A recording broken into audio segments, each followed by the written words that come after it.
श्रीनिवास इति श्रेष्ठतया पात्रं गुणान्वितः कौशिकोऽनन्तरङ्गार्यश्चिरं विजेतां भुवि न्यस्तात्मीयभरं वरप्रदगुरौ वैराग्यभाग्यो रथौ वेदान्तामृतसारवन्तमनघात् श्रीनिवासाद्गुरोः चेलान्वयकौस्तुभस्य तनयं श्रेयोनिधेः श्रीनिधेः वन्दे सहस्रकटाक्षकेणिनिधेयं श्रीकृष्णसद्देशिकं श्रीवासरङ्गपरकालमुनित्रयाप्तलक्ष्मात्मरक्षण यतित्वैवागमान्तम् आचार्यभुक्तिपरिपूतमनर्घशीलं गोपालदेशिमुनिं गुरुमाश्रयामः नारायणाख्येतिराजपदाब्जभृङ्ग श्रीवासयोगिगुरुणात्मिदपारमीशे भक्त्यादिपूर्णवरदारिकृपात्तचिह्नं श्रीश्रीनिवासमुनिवर्यमहं प्रपद्ये श्रीनारायणयोगीन्द्रवरदारिकृपाश्रयं रङ्गेशपादविनतं श्रीनिवासमुनिं भजे।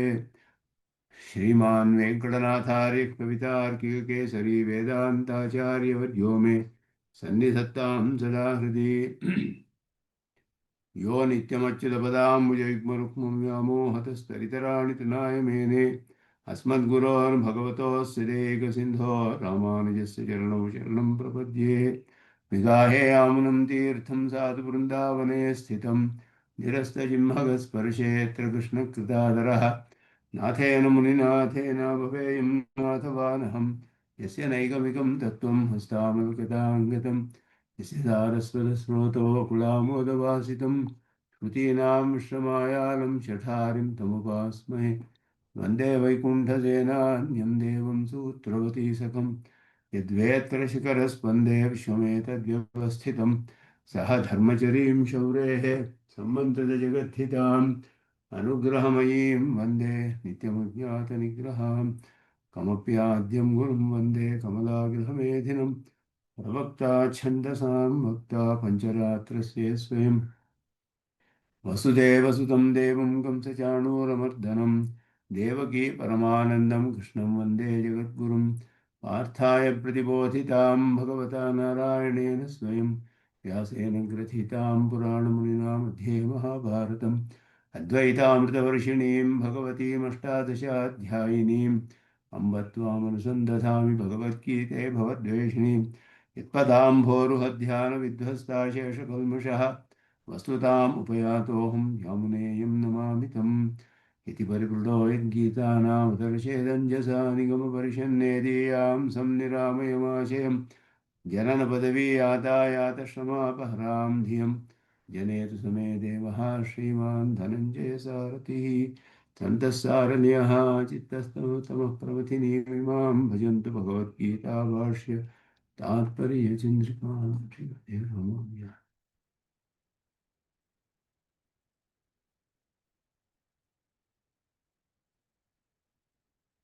ಯೋಗವನ್ನು ಆರಂಭಿಸಿದ್ದೇವೆ. ಅದರಲ್ಲಿ ಪರಮಾತ್ಮನು ಸಾಕ್ಷಾತ್ತಾಗಿ ಅರ್ಜುನನಿಗೆ ತನ್ನ ಯೋಗವನ್ನು ಉಪದೇಶ ಮಾಡುವ ಭಾಗ ಆರಂಭಿಸುತ್ತೆ.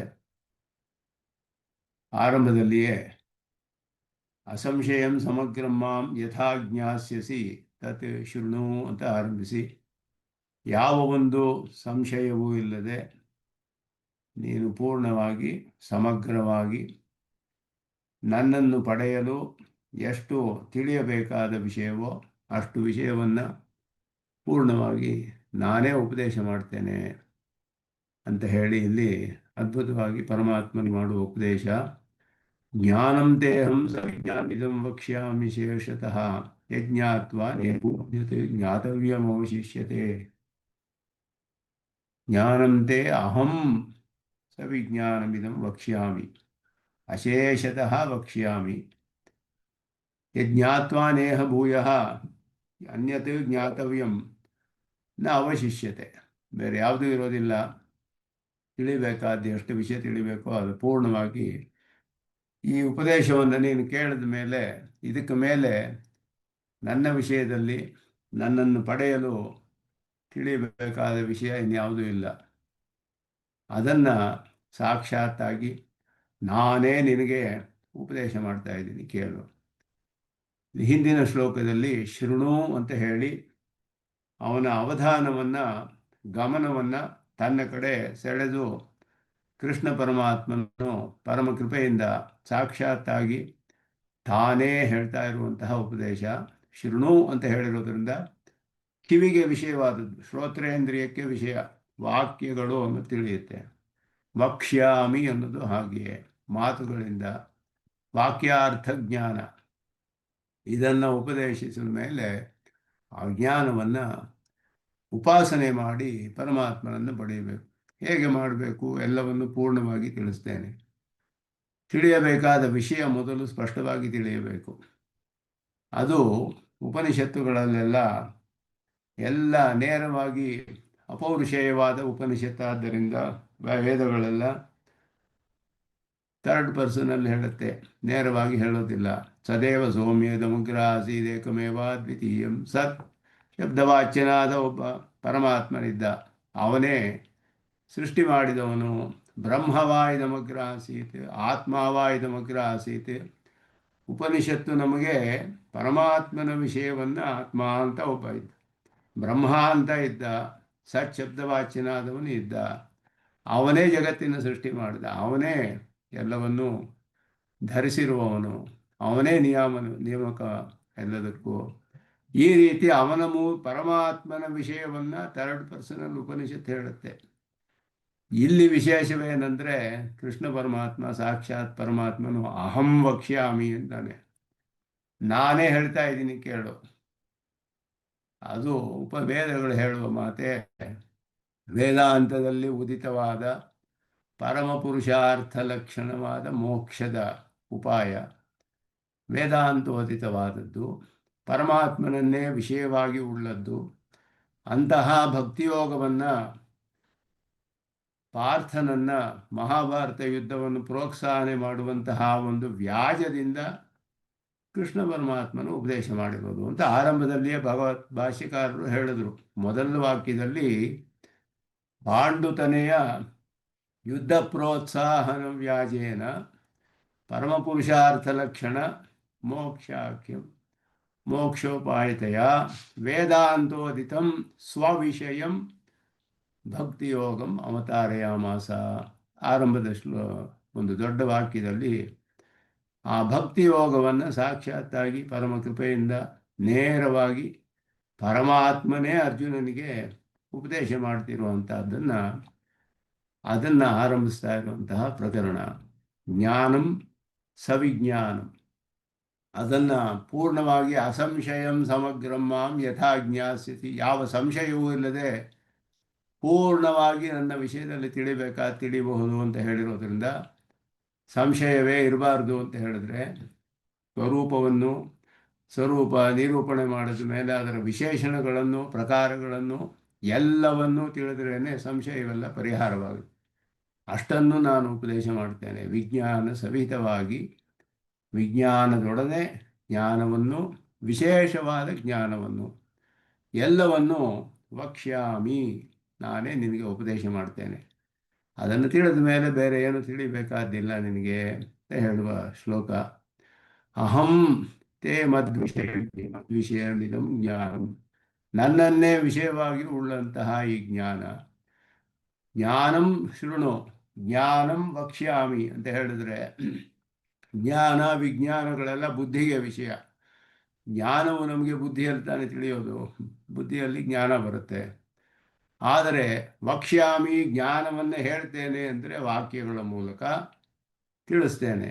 ಅದರ ಅರ್ಥವು ಪರಿಪೂರ್ಣವಾದ ಅರ್ಥವಿರುವಂತಹ ವಾಕ್ಯಗಳು, ಯಾವ ಒಂದು ಸಂದಿಗ್ಧತೆ ಇಲ್ಲದೆ, ವ್ಯಾಘಾತವಿಲ್ಲದೆ, ಪರಸ್ಪರ ವಿರೋಧವಿಲ್ಲದೆ ಆ ರೀತಿ ಇರುವಂತಹ ವಾಕ್ಯಗಳಲ್ಲಿ ಅರ್ಥಗಳನ್ನು ಪರಿಪೂರ್ಣವಾಗಿ ಒಂದು ಕ್ರಮವಾಗಿ ಉಪದೇಶ ಮಾಡುವಂತಹದ್ದು. ಪರಮಾತ್ಮನೇ ನೇರವಾಗಿ ಆ ಕ್ರಮವು ಅದ್ಭುತವಾಗಿದೆ. ಎಲ್ಲ ನಾವು ಟಾಪ್ ಡೌನ್ ಅಪ್ರೋಚ್ ಅಂತ ಹೇಳ್ತೀವಲ್ಲ, ಈಗ ಆ ರೀತಿಯಲ್ಲಿ ಆರಂಭದಿಂದಲೇ ಪರಮಾತ್ಮ ಆರಂಭಿಸ್ತಾನೆ. ಪ್ರಪಂಚವೆಲ್ಲ ಹೇಗಿದೆ, ಇದರಲ್ಲಿ ಏನಿದೆ, ಎರಡು ವಿಷಯವಿದೆ. ನನಗೆ ಸೇರಿದದ್ದು ಎಲ್ಲ ನನ್ನ ವಿಶೇಷಣಗಳು, ಅದರಲ್ಲಿ ಅಪರ ಪ್ರಕೃತಿ, ಅದರ ವಿಷಯವೇನು, ಇದರ ವಿಷಯವೇನು, ಇದೆಲ್ಲವೂ ಸೇರಿ ಎಲ್ಲವನ್ನು ನಾನೇ ಧರಿಸಿದ್ದೇನೆ. ನನ್ನ ಸ್ವರೂಪ ಹೀಗಿದೆ, ನನ್ನನ್ನು ಪಡೆಯಲು ಉಪಾಯ ಹೀಗಿದೆ. ಒಂದೊಂದಾಗಿ ಕ್ರಮವಾಗಿ ಅದು ಉಪದೇಶ ಮಾಡುವಾಗಲೂ ಕೂಡ ಅದರ ಒಂದು ಪ್ರಾಮುಖ್ಯತೆ, ಅದರ ಒಂದು ಪ್ರಾಧಾನ್ಯ, ಅದರ ಒಂದು ಗಹನವಾಗಿರುವಂತಹದ್ದು, ರಹಸ್ಯವಾದದ್ದು, ಇದೆಲ್ಲವನ್ನು ಮನತಟ್ಟುವ ಹಾಗೆ ಮೊದಲು ತಿಳಿಸಬೇಕು ಮನಸ್ಸಿನಲ್ಲಿ. ಅದರಿಂದ ಅವಧಾನವನ್ನು ಸೆಳೆದು, ಗಮನವನ್ನು ಸೆಳೆದು ಅವನಿಗೆ ಆ ಒಂದು ಜ್ಞಾನವನ್ನು ಪ್ರಶಂಸೆ ಮಾಡಿ, ಎಷ್ಟು ಇದು ಆಶ್ಚರ್ಯವಾದದ್ದು, ಎಷ್ಟು ಅದ್ಭುತವಾದದ್ದು, ಬಹಳ ದುರ್ಲಭವಾದದ್ದು, ಅದರಲ್ಲಿಯೂ ನನ್ನಿಂದಲೇ ತಿಳಿಯಬೇಕಾದಂಥದ್ದು, ಇನ್ನೂ ಬಹಳ ಕಷ್ಟವಾದ ವಿಷಯ, ದುರ್ಲಭವಾದದ್ದು, ಇದನ್ನೆಲ್ಲ ಹೇಳಿ ಪ್ರಶಂಸೆ ಮಾಡಿ ನಂತರ ಉಪದೇಶ ಮಾಡುವ ಕ್ರಮ ಬಹಳ ಅದ್ಭುತ, ಆಶ್ಚರ್ಯವಾಗಿ ಉಪದೇಶ ಮಾಡುವಂತಹದ್ದು ಈ ಪ್ರಕರಣದಲ್ಲಿ. 7, 8, 9 3 ಅಧ್ಯಾಯಗಳಲ್ಲಿ ಅದ್ಭುತವಾಗಿ ಬರುತ್ತೆ. ಇದು ದಿನವೂ ಪಾರಾಯಣ ಮಾಡಬೇಕಾದ್ದು ಅಂತ ನಮ್ಮ ತಂದೆ ಹೇಳೋರು. 3 ಅಧ್ಯಾಯಗಳನ್ನು ಪ್ರತಿದಿನವೂ ಪಾರಾಯಣ ಮಾಡಬೇಕು ಅಂತ ಹೇಳಬೇಕು. ಆ ರೀತಿಯಾದ ಪರಮಾತ್ಮ ಸ್ವರೂಪವನ್ನು ತಿಳಿಸುವಂತಹ ಪ್ರಕರಣಗಳು. ಅಹಂ ತೇ ಮದ್ವಿಷಯಮಿದಂ ಜ್ಞಾನಂ ವಿಜ್ಞಾನೇನ ಸಹ ಅಶೇಷತಃ ವಕ್ಷ್ಯಾಮಿ. ಜ್ಞಾನವನ್ನು ನನ್ನನ್ನೇ ವಿಷಯವಾಗಿ ಉಳ್ಳಂತಹ ಈ ಜ್ಞಾನವನ್ನು ವಿಜ್ಞಾನದೊಡನೆ, ವಿಶೇಷವಾದ ಜ್ಞಾನದೊಡನೆ ಪೂರ್ಣವಾಗಿ ತಿಳಿಸ್ತೇನೆ. ಅಶೇಷತಃ, ಪೂರ್ಣವಾಗಿ ತಿಳಿಯಕ್ಕೆ ಸಾಧ್ಯವಿಲ್ಲ ಪರಮಾತ್ಮನನ್ನು ಅಂತ ಶ್ರುತಿ ಹೇಳುತ್ತಲ್ಲ. ಎಷ್ಟು ತಿಳಿಯಬೇಕೋ ನನ್ನನ್ನು ಪಡೆಯಲು ಅಷ್ಟು ಪೂರ್ಣವಾಗಿ ತಿಳಿಸ್ತೇನೆ ಅಂತ ಅರ್ಥ. ಪರಮಾತ್ಮನನ್ನು ಪಡೆಯಲು ಯೋಗಂ ಯುಂಜನ್ಮದಾಶ್ರಯ ಮಯ್ಯಾಸಕ್ತ ಮನಃ ಪಾರ್ಥ ಅಂತ ಆರಂಭಿಸಿದ್ರು ಮೊದಲ ಶ್ಲೋಕ.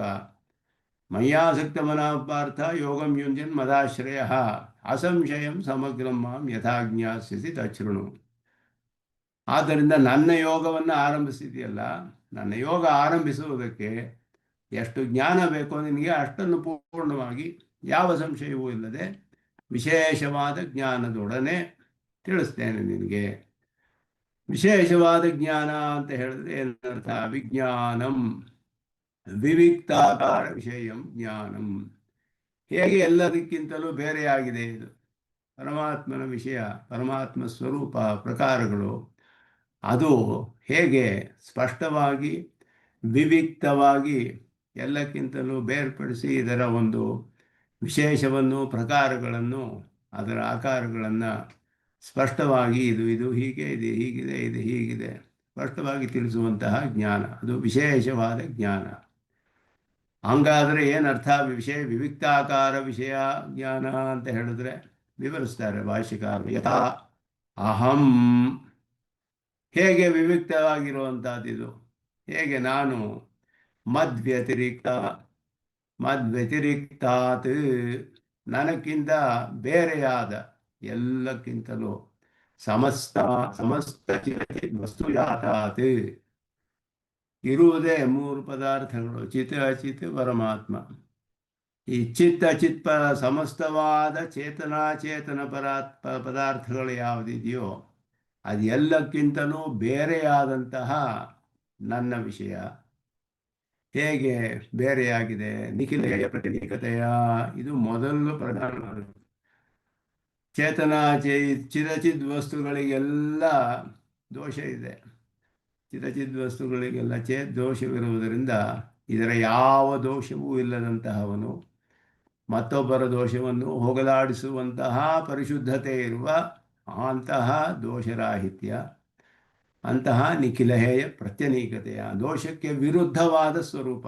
ದೋಷ ಹತ್ತಿರವೇ ಬರೋಕ್ಕಾಗೋದಿಲ್ಲ, ಅಂತಹ ದೋಷಕ್ಕೆ ವಿರುದ್ಧವಾದ ಸ್ವರೂಪ. ನಾನಾವಿಧ ಅನವಧಿಕಾತಿಶಯ ಅಸಂಖ್ಯೇಯ ಕಲ್ಯಾಣ ಗುಣಗಳ ಅನಂತ ಮಹಾವಿಭೂತಿಯಾಚ ವಿವಿಕ್ತ. ಇದು 2 ವಿಷಯಗಳು ಇಲ್ಲಿ. ಒಂದು ನಿಖಿಲಹೇಯ ಪ್ರತ್ಯನೀಕತೆಯ ಅನ್ನೋದು ಒಂದು, ನಾನಾ ವಿಧ ಅತಿಶಯ ಅನವಧಿಕಾತಿಶಯ ಅಸಂಖ್ಯೇಯ ಕಲ್ಯಾಣ ಗುಣಗಣ ಅನ್ನೋದು ಇನ್ನೊಂದು ವಿಷಯ. ಅನಂತ ಮಹಾವಿಭೂತಿ ಅನ್ನೋದು ಮೂರನೆಯದು. 3 ವಿಷಯಗಳು ಅವನಿಗೆ ಉಭಯಲಿಂಗವನ್ನು, ಸಕಲ ವಿಭೂತಿಮತ್ವವನ್ನು ತಿಳಿಸುವಂತಹ ಈ 2 ಪ್ರಧಾನವಾದದ್ದು. ಉಭಯಲಿಂಗವು ಅನಂತ ಮಹಾವಿಭೂತಿತ್ವ ಇದೆರಡು ಕೂಡ ಪರಮಾತ್ಮನನ್ನು ಈ ಚೇತನ ಪರ ಸಮಸ್ತವಾದ ವಸ್ತುಗಳಿಗಿಂತಲೂ ಬೇರ್ಪಡಿಸುತ್ತೆ. ಪರಮಾತ್ಮನನ್ನು ಹೇಗೆ ಬೇರೆಯಾಗಿದೆ ನಾನು ಇದೆಲ್ಲಕ್ಕಿಂತಲೂ ಅನ್ನುವುದನ್ನು, ಅದುವೇ ಇಲ್ಲಿ ವಿವಿಕ್ತಾಕಾರ ವಿಷಯಂ ಜ್ಞಾನಂ ಮದ್ವ್ಯತಿರಿಕ್ತಾತ್ ಸಮಸ್ತ ಚಿರಚಿದ್ವಸ್ತು ಜಾತಾತ್. ನನಗಿಂತ ಬೇರೆಯಾದದ್ದು ಚಿತ್ ಅಚಿತ್ ಎನ್ನುವ ವಸ್ತು ಅನ್ನೋದರಿಂದ ಇದೆಲ್ಲ ಪರಮಾರ್ಥಭೂತವಾದದ್ದು ಅಂತ ತಿಳಿಸುತ್ತೆ. ಅಪರಮಾರ್ಥವಲ್ಲ, ತೋರಿಕೆಯಲ್ಲ, ಮಿಥ್ಯೆಯಲ್ಲ, ವಸ್ತು ಅಂತ ಹೇಳುವ ಶಬ್ದ ಪರಮಾರ್ಥವಾದದ್ದು, ಸತ್ಯಭೂತವಾದದ್ದು ಅನ್ನುವ ಅರ್ಥವನ್ನು ತಿಳಿಸುತ್ತೆ. ವಸ್ತು ಜಾತ ಅಂದರೆ ಸಮೂಹ, ಎಲ್ಲ ಪರಮಾರ್ಥವಾದ ಚಿತ್ ಸಮೂಹವೆಲ್ಲವೂ ಇದೆಯಲ್ಲ, ಅದಕ್ಕಿಂತ ಬೇರೆಯಾದಂತಹ ನನ್ನ ಆಕಾರ. ಹೇಗೆ ಬೇರೆ ಪ್ರಧಾನವಾಗಿ ಬೇರ್ಪಡಿಸುವಂತಹ ವಿಷಯ ಅಖಿಲಹೇಯ ಪ್ರತ್ಯನೀಕತೆಯ, ಯಾವ ದೋಷವೂ ದೋಷಕ್ಕೆ ದೂರವಾದದ್ದು. ನಾನಾ ವಿಧ ಅನವಧಿಕಾತಿಶಯ ಅಸಂಖ್ಯೇಯ ಕಲ್ಯಾಣ ಗುಣಗಳು. ಅದಕ್ಕಿಂತ ಒಂದು ಅತಿಶಯವೋ ಅಧಿಕವಾದ ಅತಿಶಯವುಳ್ಳ ಒಂದು ವಿಷಯವಿಲ್ಲ, ಗುಣಗಳಿಲ್ಲ. ಅನವಧಿಕವಾದ ಅತಿಶಯ ಉಳ್ಳಂತಹದ್ದು, ಸಾತಿಶಯವಲ್ಲ, ನಿರತಿಶಯವಾದದ್ದು. ಅಸಂಖ್ಯೇಯ ಕಲ್ಯಾಣದು, ಸಂಖ್ಯೆ ಎಣಿಸಲು ಸಾಧ್ಯವಿಲ್ಲ ಅಂತಹ ಕೇವಲ ಕಲ್ಯಾಣ ಗುಣಗಳಿಗೆ ಮಾತ್ರವೇ, ಕಲ್ಯಾಣ ಗುಣಗಳ ಗಣಗಳಿಗೆ ಆಶ್ರಯವಾದಂತಹದ್ದು ಅನಂತ ಮಹಾವಿಭೂತಿತೆಯ. ಅದಕ್ಕೊಂದು ಅಂತವೇ ಇಲ್ಲ ಅವನ ವಿಭೂತಿಗೆ. ಮಹಾವಿಭೂತಿ ಅಂತ ಹೇಳಲ್ಪಡುತ್ತೆ. ಅವನಿಗೆಲ್ಲ ವಿಭೂತಿರ್ ಐಶ್ವರ್ಯಂ, ಈಶ್ವರ ಪ್ರಯುಕ್ತವಾದ ಅವನಿಂದ ಆಳಲ್ಪಡುವಂತಹ ಎಲ್ಲ ಪದಾರ್ಥಗಳು, ಅವನಿಗೆ ಸೇರಿದ ಎಲ್ಲ ಪದಾರ್ಥಗಳು ವಿಭೂತಿ ಅಂತ ಹೇಳಲ್ಪಡುತ್ತೆ. ಮಹಾವಿಭೂತಿ ಅನಂತವಾದದ್ದು. ಇವುಗಳಿಂದ ನಾನು ಬೇರೆ ಎಲ್ಲದಕ್ಕಿಂತಲೂ ಬೇರೆಯಾಗಿದ್ದೇನೆ. ವಿವಿಕ್ತ, ಬೇರೆಯಾಗಿದ್ದೇನೆ. ತೇನ ವಿವಿಕ್ತ ವಿಷಯ ಜ್ಞಾನೇ ಸಹ, ಇಂತಹ ಒಂದು ವಿವೇಕ ಜ್ಞಾನದೊಡನೆ ನಾನು ಮತ್ಸ್ವರೂಪ ವಿಷಯ ಜ್ಞಾನಂ, ನನ್ನ ಸ್ವರೂಪ ವಿಷಯ ಜ್ಞಾನವನ್ನು ಕೂಡ ತಿಳಿಸ್ತೇನೆ. ವಕ್ಷ್ಯಾಮಿ, ಇಂತಹ ಒಂದು ವಿಷಯವಾದ ವಿವಿಕ್ತವಾದ ವಿವೇಕ ಜ್ಞಾನದೊಡನೆ ನನ್ನ ಸ್ವರೂಪ ವಿಷಯ ಜ್ಞಾನವನ್ನು ಉಪದೇಶ ಮಾಡ್ತೇನೆ ನಿನಗೆ. ಇನ್ನೇನು ಹೇಳಬೇಕಾದೇನಿದೆ ಇದಕ್ಕಿಂತ? ಕಿಂಬಹುನಕ್ಕಿಂತ ಬೇರೆ ಏನು ಹೇಳಬೇಕಾದಿಲ್ಲ. ಯಾಕೆ ಅಂದರೆ ಯತ್ ಜ್ಞಾನಂ ಜ್ಞಾತ್ವ, ಯಾವ ಜ್ಞಾನವನ್ನು ತಿಳಿದು, ಜ್ಞಾನಂ ಜ್ಞಾತ್ವ, ಜ್ಞಾನ ಅಂದರೆ ತಿಳಿಯೋ ವಿಷಯ, ಜ್ಞಾನವನ್ನು ತಿಳಿಯೋದು. ಜ್ಞಾನಂ ಜ್ಞಾತ್ವ ಅಂತ ಹೇಗೆ ಹೇಳೋದು ಅಂದರೆ ಓದನಂ ಪಕ್ತ್ವ ಅಂತ ಹೇಳೋ ಹಾಗೆ. ಓದನಂ ಪಕ್ತ್ವ ಅಂತ ಹೇಳಿದ್ರೆ, ಅನ್ನ ಅಂದರೆ ಹೇಳಿದ್ರೆ ಅನ್ನ ಮಾಡ್ತೀನಿ ಅಂದರೆ ಸಾಕು. ಅನ್ನವನ್ನು ಅಡುಗೆ ಮಾಡ್ತೇನೆ ಅಂತ ಹೇಳಬೇಕಾಗಿಲ್ಲ. ಅಕ್ಕಿಯನ್ನು ಅನ್ನ ಮಾಡ್ತೇನೆ ಅಂತ ಹೇಳ್ಬೋದು, ಅಕ್ಕಿಯನ್ನು ಅಡುಗೆ ಮಾಡ್ಬೋದು. ಅನ್ನವನ್ನೇ ಮಾಡೋಕ್ಕಾದ್ರು ಅಂತ ಹೇಳಿದ್ರೆ ಪ್ರಯೋಗದಲ್ಲಿ ಹಾಗೆ ಬರುತ್ತೆ. ಜ್ಞಾನಂ ಜ್ಞಾತ್ವ ಮಯಿ ಪುನಃ ಅನ್ಯತೆ ಜ್ಞಾತವ್ಯಂ ನಾವಶಿಷ್ಯತೆ. ನನ್ನ ವಿಷಯದಲ್ಲಿ ನನ್ನನ್ನು ಪಡೆಯಲು ಬೇರೆ ಯಾವುದು ಉಳಿಯೋದಿಲ್ಲ, ನಿನಗೆ ಇದು ಉಳಿದಿರೋದಿರೋದಿಲ್ಲ. ಪರಿಪೂರ್ಣವಾಗಿ ಎಲ್ಲವನ್ನು ತಿಳಿದಾಗುತ್ತೆ ಅಂತ ಹೇಳುವಂಥ ಶ್ಲೋಕ. ತಥೇ ಶೃಣು ಇತಿ ಉಕ್ತಮರ್ಥಂ. ಹಿಂದಿನ ಶ್ಲೋಕದಲ್ಲಿ ತಚ್ಛೃಣು ಯಥಾಜ್ಞಾಸಿರಿ ತಚ್ಛೃಣು ಕೇಳಪ್ಪ ಅಂತ ಹೇಳಿದ್ದನ್ನು ಪುನಃ ಮತ್ತೆ ಸಾವಧಾನ ಅತಿಶಯ ಸಂಪಾದನಾಯ, ಅವನ ಒಂದು ಗಮನವನ್ನು ಅತಿಶಯವಾಗಿ ಸಂಪಾದಿಸಲು ವಿಶೇಷವಾಗಿ ಗಮನವಿಟ್ಟು ಕೇಳುವ ವಿಷಯ ಇದು. ನನ್ನಲ್ಲಿ ವಿಶೇಷವಾಗಿ ಗಮನವಿಟ್ಟು ಕೇಳಬೇಕು. ಬಹಳ ರಹಸ್ಯವಾದ ಜ್ಞಾನ, ಬಹಳ ಸೂಕ್ಷ್ಮವಾದ ಜ್ಞಾನ, ಬಹಳ ಆಶ್ಚರ್ಯವಾದ ಜ್ಞಾನ. ಅದನ್ನು ಅಹಮಪಿ ಸರ್ವಜ್ಞ ಸರ್ವಶಕ್ತಿ ವಕ್ಷ್ಯಾಮಿ, ನಾನು ಯಾರು? ಸರ್ವಜ್ಞನಾದವನು, ಸರ್ವಶಕ್ತಿಯಾದವನು ನಾನು ಕೂಡ ಹೇಳ್ತಾ ಇದ್ದೇನೆ ನಿನಗೆ. ಬಹಳ ವಿಶೇಷವಾದ ಜ್ಞಾನ, ಇದನ್ನು ಕೇಳು ಅಂತ ಹೇಳಿ ಮತ್ತೆ ಅದನ್ನು ಒತ್ತಿ ವಕ್ಷ್ಯಾಮಿ, ಅಹಂ ವಕ್ಷ್ಯಾಮಿ, ಅಹಂ ವಕ್ಷ್ಯಾಮಿ ಅಂತ ಹೇಳ್ತಾನೆ ಕೃಷ್ಣನು. ಅಸಂಶಯಂ ಸಮಗ್ರಂ ಇತ್ಯುಕ್ತಮರ್ಥಂ ಕಿಂಚಿತ್ ವಿಷಯೇತಿ. ಅಸಂಶಯಂ ಸಮಗ್ರಂ, ಒಂದು ಸ್ವಲ್ಪವೂ ಸಂಶಯವಿರಬಾರದು, ಪರಿಪೂರ್ಣವಾಗಿರಬೇಕು. ಅಂತಹ ಜ್ಞಾನಂತೇಹಂ ಇತಿ ಶ್ಲೋಕೇನ. ಜ್ಞಾನ ವಿಜ್ಞಾನ ಶಬ್ದೋ ಮೌನರುಕ್ತಿಯ ವಿದಾಸಾಯ, ಪುನರುಕ್ತಿ ಇಲ್ಲ, ರಿಪಿಟೇಷನ್ ಇಲ್ಲ. ಉಪಸರ್ಗ ಸಿದ್ಧಂ ವಿಶೇಷ ದರ್ಶಯತಿ. ವಿ ಅನ್ನೋದು ಉಪಸರ್ಗ, ವಿ ಅನ್ನೋದು ಉಪಸರ್ಗ, ವಿಶೇಷ ವಿಶೇಷ ಅನ್ನುವ ಅರ್ಥದಲ್ಲಿ ಬರುತ್ತೆ ಇಲ್ಲಿ. ವಿವಿಕ್ತಾಕಾರ ವಿಷಯ ಅನ್ನುವ ಅರ್ಥದಲ್ಲಿ.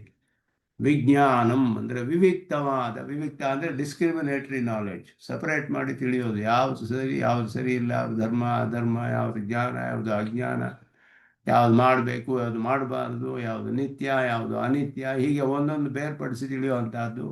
ಯಾವುದು ಪರಮಾತ್ಮ ಯಾವುದು ಮಿಕ್ಕ ಪದಾರ್ಥಗಳು, ಅವನಿಗೂ ಬೇರೆ ವ್ಯತ್ಯಾಸವೇನಿದೆ ಮಿಕ್ಕ ವಿಷಯಗಳಿಗೂ, ಸ್ಪಷ್ಟವಾಗಿ ಇದನ್ನು ವಿವಿಕ್ತವಾಗಿ ಇದೇ ವಿವೇಕ ಜ್ಞಾನ ಅಂತ ಹೇಳುವಂಥದ್ದು. ಅಂತಹ ಆಕಾರ ವಿಷಯವಾದ ಜ್ಞಾನ. ಅತ್ರ ಜ್ಞಾನ ವಿಜ್ಞಾನ ಶಬ್ದಾಭ್ಯಾಂ ತಜ್ಜನಕ ವಾಗ ಅಂತ, ಜ್ಞಾನ ವಿಜ್ಞಾನ ಅನ್ನೋದರಿಂದ ಉಂಟು ಮಾಡುವಂತಹ ವಾಕ್ಯಗಳು, ವಿಜ್ಞಾನವನ್ನು ಉಂಟು ಮಾಡುವಂತಹ ವಾಕ್ಯಗಳು. ನಿಂತೋಯ್ತಲ್ಲ ಇದೆ.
ಏನೋ ಇದಕ್ಕಿದಂಗೆ ಝೂಮು ಪ್ರಾಬ್ಲಮ್ ಆಗ್ತಾ ಇದೆ, ನಿಮಿಷ.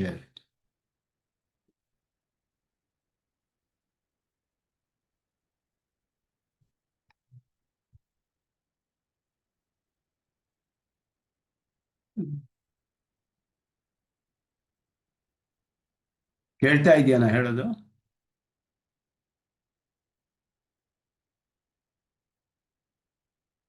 ಹಾ ಕೇಳ್ತಿದ್ಯಾ? ಕೇಳ್ತಿದೆ, ಕೇಳ್ತಾ ಇದೆ. ಈಗ ಕೇಳ್ತಿದೆ. ಮಧ್ಯೆ ಆಫ್ ಆಗೋಗಿತ್ತು.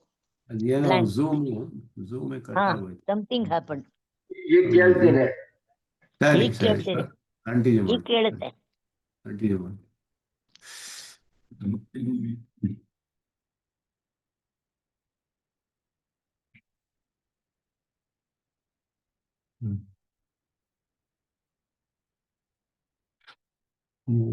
ಝೂಮ್ ಇದ್ದಾರ ಪ್ರಾಬ್ಲಮ್ ಬಂದಿರಲಿಲ್ಲ ಇವತ್ತು. ಓಕೆ. ಜ್ಞಾನ ವಿಜ್ಞಾನ ಶಬ್ದಾಭ್ಯಾಂ ತಜ್ಜನಕ ವಾಕ್ಯ ಲಕ್ಷಣ. ಜ್ಞಾನ ಮತ್ತು ವಿಜ್ಞಾನ ಶಬ್ದಗಳಿಂದ ಆ ಜ್ಞಾನವನ್ನು ವಿಜ್ಞಾನವನ್ನು ಉಂಟು ಮಾಡುವಂತಹ ವಾಕ್ಯಗಳು ಹೇಳಲ್ಪಡುತ್ತೆ. ವಾಕ್ಯಜನ್ಯ ಜ್ಞಾನ ಅಂತ ಅರ್ಥ. ಇದು ತತ್ವಜ್ಞಾನ ಮೊದಲು ವಾಕ್ಯಜನ್ಯ ಜ್ಞಾನ, ಅದು ಇಲ್ಲಿ ಹೇಳಲ್ಪಡುತ್ತೆ ಅನ್ನೋದನ್ನು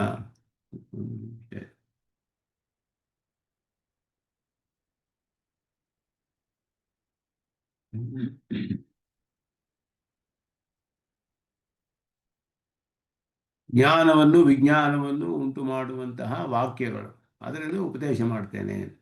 ಶ್ರೋತವ್ಯತ್ವ ವಕ್ತವ್ಯತ್ವೇವ ತಜ್ಜನಕ ವಾಕ್ಯದ್ವಾರ ತತ್ರ ಉಪಚರಿತೆ. ಅದರಿಂದಲೇ ಶ್ರೋತವ್ಯತ್ವ, ವಕ್ತವ್ಯತ್ವ ಇದೆಲ್ಲ ಶೃಣು, ವಕ್ಷ್ಯಾಮಿ ಇದೆಲ್ಲ ವಾಕ್ಯಗಳ ವಿಷಯವಾದ್ದರಿಂದ ಜ್ಞಾನಂ ವಿಜ್ಞಾನ ಸಹಿತಂ ಅಂತ ಜ್ಞಾನವನ್ನು ಹೇಳ್ತೀನಿ ಅಂತ ಹೇಳಿದ್ರೆ ಜ್ಞಾನವನ್ನು ಜ್ಞಾನವನ್ನು ಉಂಟು ಮಾಡುವ ವಾಕ್ಯಗಳನ್ನು ತಿಳಿಸ್ತೇನೆ. ಅದರ ಅರ್ಥವು ಪರಿಪೂರ್ಣವಾಗಿರಬೇಕು. ಪರಿಪೂರ್ಣವಾದ ಅರ್ಥವುಳ್ಳ ವಾಕ್ಯಗಳನ್ನು ಉಪದೇಶ ಮಾಡ್ತೇನೆ. ಅದರಿಂದ ನಿನಗೆ ಜ್ಞಾನ ಉಂಟಾಗುತ್ತೆ ಅಂತ ಅರ್ಥ. ಜ್ಞಾನಂ ಜ್ಞಾತ್ವಾ ಇತಿ ಓದನ ಪಾಕಂ ಪಚತಿ ಇತಿವತ್. ಓದನ ಪಾಕಂ ಪಚತಿ ಅಂತ ಪ್ರಯೋಗ ಹಾಗೆ ಬರುತ್ತೆ. ಏತೇನ ವಿಜ್ಞಾನ ಶಬ್ದಸ್ಯ ಅತ್ರ ನಿಧಿಧ್ಯಾಸನ ವಿಷಯತ್ವಂ ಪರೋಕ್ತಂ ಪ್ರತ್ಯುಕ್ತಂ. ಕೆಲವರು ಇದಕ್ಕೆ ನಿಧಿಧ್ಯಾಸನ ಅಂತ ಹೇಳ್ತಾರೆ. ವಿಜ್ಞಾನಕ್ಕೆ ಜ್ಞಾನವನ್ನು ತತ್ವಜ್ಞಾನ ಅಂತ ಹೇಳಿ ವಿಜ್ಞಾನವನ್ನು ನಿಧಿಧ್ಯಾಸನ ಅಂತ ಅರ್ಥ ಮಾಡ್ತಾರೆ. ಅದು ಸರಿ ಇಲ್ಲ. ಇಲ್ಲಿ ಹೇಳ್ತಿರುವಂಥದ್ದು ಎರಡೂ ಕೂಡ ವಾಕ್ಯಜನ್ಯ ಜ್ಞಾನವೇ ಅನ್ನೋದನ್ನು ತಿಳಿಸ್ತಾರೆ. ಅರ್ಥಸ್ಥಿತಿ ಪರಿಜ್ಞಾನಂ ಹಿ ಅತ್ರ ಯಜ್ಞಾತ್ವ ಇತ್ಯಾದಿನಾಪಿ ವ್ಯಜ್ಯತೆ. ಆದ್ದರಿಂದ ಜ್ಞಾತ್ವ ಅಂತ ಹೇಳಿರೋದ್ರಿಂದ ಯಾವುದನ್ನು ತಿಳಿದು ಅಂತ ತಾನೇ ಹೇಳಿರೋದು. ಯಾವುದನ್ನು ತಿಳಿದು ಅಂತ ಹೇಳಿದ್ರೆ ಜ್ಞಾತ್ವ ಭೂಯೋನ್ಯ ಜ್ಞಾತವ್ಯಂ ಅವಶಿಷ್ಯತೆ ನ ಅವಶಿಷ್ಯತೆ ಅಂತ ಹೇಳಿದಾಗ ಅರ್ಥಸ್ಥಿತಿಯ ಒಂದು ಪರಿಜ್ಞಾನಂ, ಪರಿಪೂರ್ಣವಾದ ಜ್ಞಾನ ಅನ್ನುವುದೇ ವಿಜ್ಞಾನ ಶಬ್ದದಿಂದಲೂ ಜ್ಞಾನವೇ ಹೇಳಲ್ಪಟ್ಟಿದೆ. ಆದರೆ ವಿಶೇಷವಾದ ಜ್ಞಾನ ಅಂತ ಅರ್ಥ. ಅದಕ್ಕೆ ಸ್ವಾಮಿ ದೇಶಿಕನ್ ವಿವರಿಸ್ತಾರೆ ಇಲ್ಲಿ. ಅತಃ ಸ್ವರೂಪ ನಿರೂಪಕ, ನಿರೂಪಿತ ಸ್ವರೂಪ ವಿಶೇಷಕ ಧರ್ಮ ವಿಷಯತೆಯ ಜ್ಞಾನ ವಿಜ್ಞಾನ ಶಬ್ದಯೋ ಅಪುನರುಕ್ತಿ. ಒಂದು ಸ್ವರೂಪ ನಿರೂಪಕ ವಿಷಯ, ಇನ್ನೊಂದು ನಿರೂಪಿತ ಸ್ವರೂಪ ವಿಶೇಷಗಳು ಎರಡನ್ನು ಕೂಡ ಪೂರ್ಣವಾಗಿ ತಿಳಿಸ್ತೇನೆ. ಸ್ವರೂಪ ನಿರೂಪಕ ಧರ್ಮಗಳು ಅಂತ ಹೇಳಿದ್ರೆ ಪರಮಾತ್ಮನನ್ನ ಸ್ವರೂಪವನ್ನು ಮೊದಲು ಬೇರೆ ಪದಾರ್ಥಗಳ ಸ್ವರೂಪಕ್ಕಿಂತ ಬೇರೆ ಮಾಡುವಂಥ ಸ್ವರೂಪ ಹೇಳಬೇಕು ಅಂದರೆ ಜೀವಾತ್ಮನಿಗೆ ಜ್ಞಾನ ಆನಂದ ಸ್ವರೂಪ, ಜ್ಞಾನ ಸ್ವರೂಪನಾದವನು, ಅಣುಸ್ವರೂಪನಾದವನು, ಪರಮಾತ್ಮನಿಗೆ ಶೇಷಭೂತನಾದವನು, ಇದೆಲ್ಲ ಸ್ವರೂಪದ ವಿಷಯವಾಗುತ್ತೆ.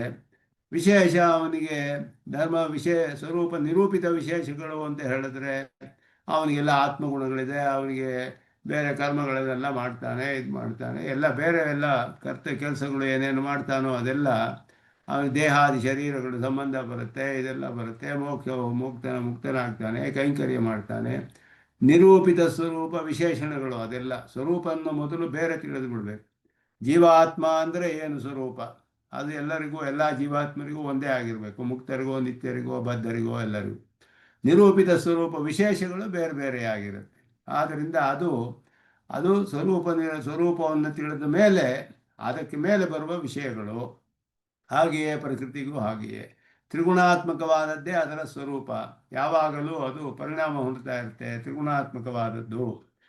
ನಿರೂಪಿತ ಸ್ವರೂಪ ವಿಶೇಷಣ ಅಂತ ಹೇಳಿದ್ರೆ ಅದು ಎಲ್ಲಕ್ಕೂ ಶರೀರವಾಗಿರುತ್ತೆ, ಆ ಪರಿಣಾಮ ಹೊಂದುತ್ತೆ, ಆಕಾಶವಾಗಿರುತ್ತೆ, ಇದಾಗಿರುತ್ತೆ, ಈ ರೀತಿ ಎಲ್ಲ ಬೇರೆ ಬೇರೆ ಆಕಾರಗಳಲ್ಲಿ ಕಂಡು ಬರುತ್ತೆ. ಇದೆಲ್ಲ ನಿರೂಪಿತ ಸ್ವರೂಪ ವಿಶೇಷಣಗಳು. ಮರೆ ಮಾಡುತ್ತೆ, ಅದೆಲ್ಲ ಅವನ ಮೇಲೆ ಪ್ರಭಾವವನ್ನು ಬೀರುವುದು. ಪರಮಾತ್ಮನಿಗೂ ಹಾಗೆಯೇ ಸ್ವರೂಪ ನಿರೂಪಕ ಧರ್ಮಗಳು ಅಂದರೆ ಸತ್ಯತ್ವ, ಜ್ಞಾನತ್ವ, ಅನಂತತ್ವ, ಆನಂದತ್ವ, ಅಮಲತ್ವ. ಈ 5 ಧರ್ಮಗಳು ಸ್ವರೂಪ ನಿರೂಪಕ ಧರ್ಮಗಳು ಅಂತ ಹೇಳಲ್ಪಡುತ್ತೆ. ಬ್ರಹ್ಮಸೂತ್ರದಲ್ಲಿ ಬಾದರಾಯಣರು ಆನಂದಾದಯ ಪ್ರಧಾನಸ್ಯ ಅಂತ ಒಂದು ಸೂತ್ರದಲ್ಲಿ ಹೇಳ್ತಾರೆ. ಪ್ರಧಾನ ಅಂದರೆ ಪರಮಾತ್ಮ, ಯಾವುದು ಮುಖ್ಯವಾದ ಧರ್ಮಿ ಅಂತ ಅರ್ಥ. ಧರ್ಮಿ ಪ್ರಧಾನತೆಯ ಅಂತ, ಅಲ್ಲಿ ಪ್ರಧಾನಸ್ಯ ಅಂತ ಹೇಳುವಾಗ ಅದಕ್ಕೆ ಆ ರೀತಿಯ ಅರ್ಥ. ಆನಂದಾದಯ ಅಂತ ಹೇಳಿದ್ದಾರೆ. ಸತ್ಯತ್ವ, ಜ್ಞಾನತ್ವ, ಆನಂದ, ಅನಂತ, ಅಮಲ. ಈ 5 ಧರ್ಮಗಳು ಬೇರೆ ಎಲ್ಲ ಪದಾರ್ಥಗಳಿಗಿಂತೂ ಪರಮಾತ್ಮ ಬೇರೆ ಅಂತ ತಿಳಿಸುತ್ತೆ. ಮೊದಲು ಅವನ ಸ್ವರೂಪವನ್ನು ಬೇರ್ಪಡಿಸುತ್ತೆ.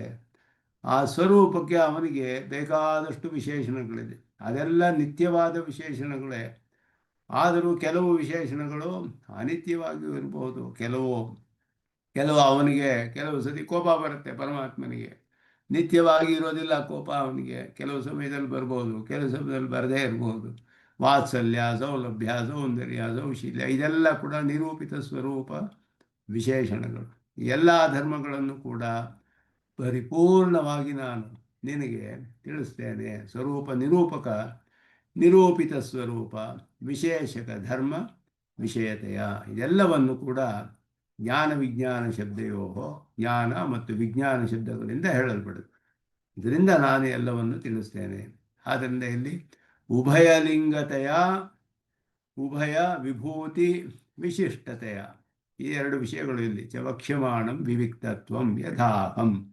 ಈ ವಿಶೇಷ ಜ್ಞಾನ ಹೇಗಿದೆ ಅಂದರೆ ಉಭಯಲಿಂಗ ಅನ್ನೋದು ಒಂದು, ಅಖಿಲ ಹೇ ಪ್ರತ್ಯನೀಕತ್ವ ಸಕಲ ನಿರವಧಿಕಾತಿಶಯ ಅಸಂಖ್ಯೇಯ ಕಲ್ಯಾಣ ಗುಣಗಣತ್ವ ಎರಡು ಕೂಡ ಉಭಯಲಿಂಗತ್ವ, ಮತ್ತು ಇನ್ನೊಂದು ಉಭಯ ವಿಭೂತಿ ವಿಶಿಷ್ಟತ್ವ, ಅದೆರಡು ಕೂಡ ವಿಶೇಷವಾಗಿ ತಿಳಿಸಲ್ಪಡುತ್ತೆ. ನಾನಾ ವಿಧ ಅನವಧಿಕ ಅಸಂಖ್ಯೇಯ ಕಲ್ಯಾಣ ಗುಣಗಣಶ್ಚ ಅನಂತ ಮಹಾವಿಭೂತಿಶ್ಚೇತಿ ಪೃಥಕ್ ಬಹುವ್ರೀಹಿ. ಎರಡು ವಿಷಯಗಳಿದೆ.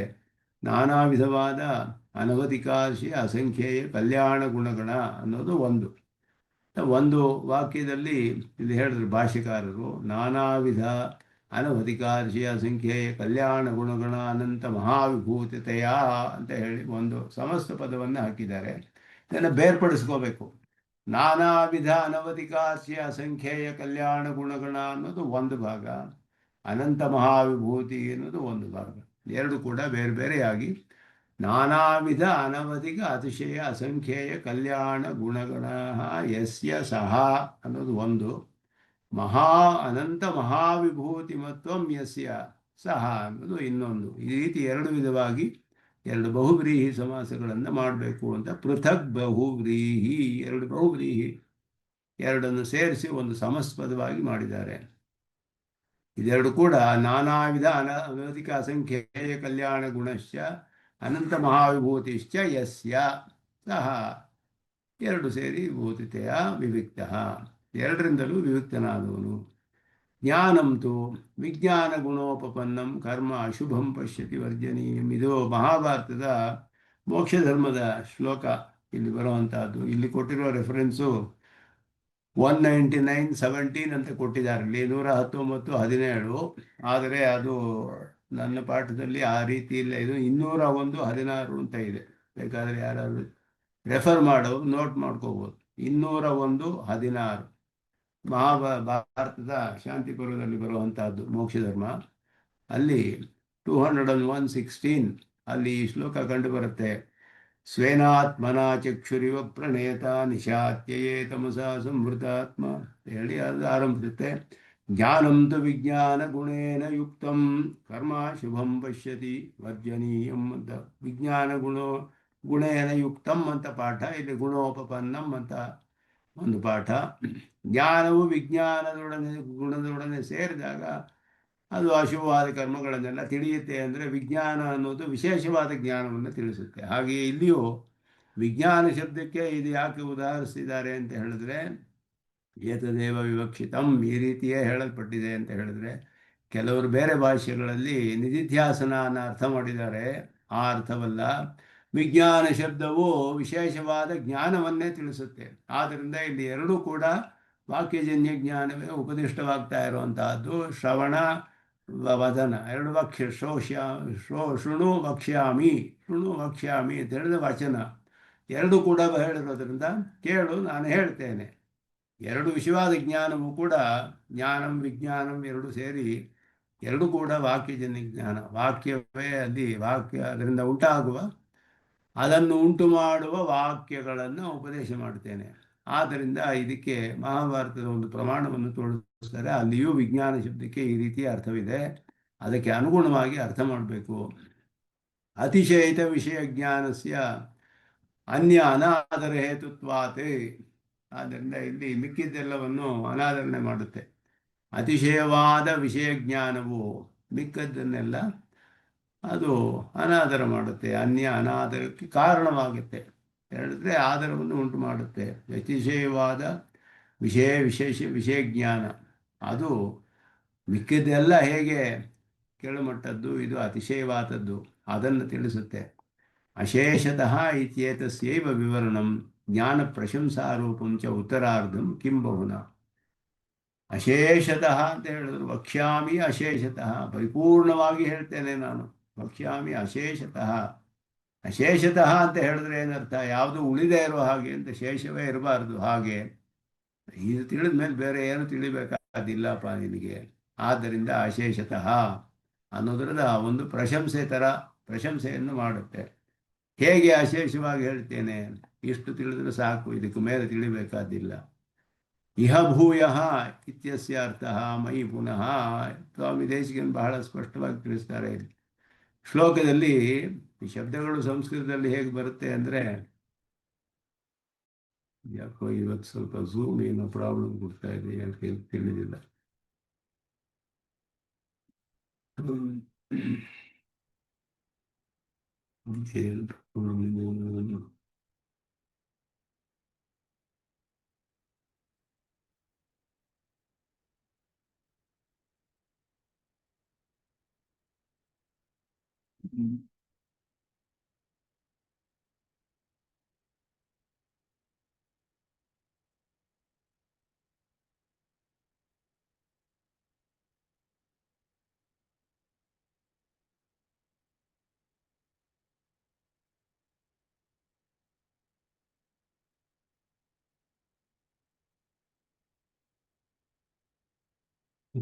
ಫೈಲಿಂದ ಮಧ್ಯ ಮಧ್ಯ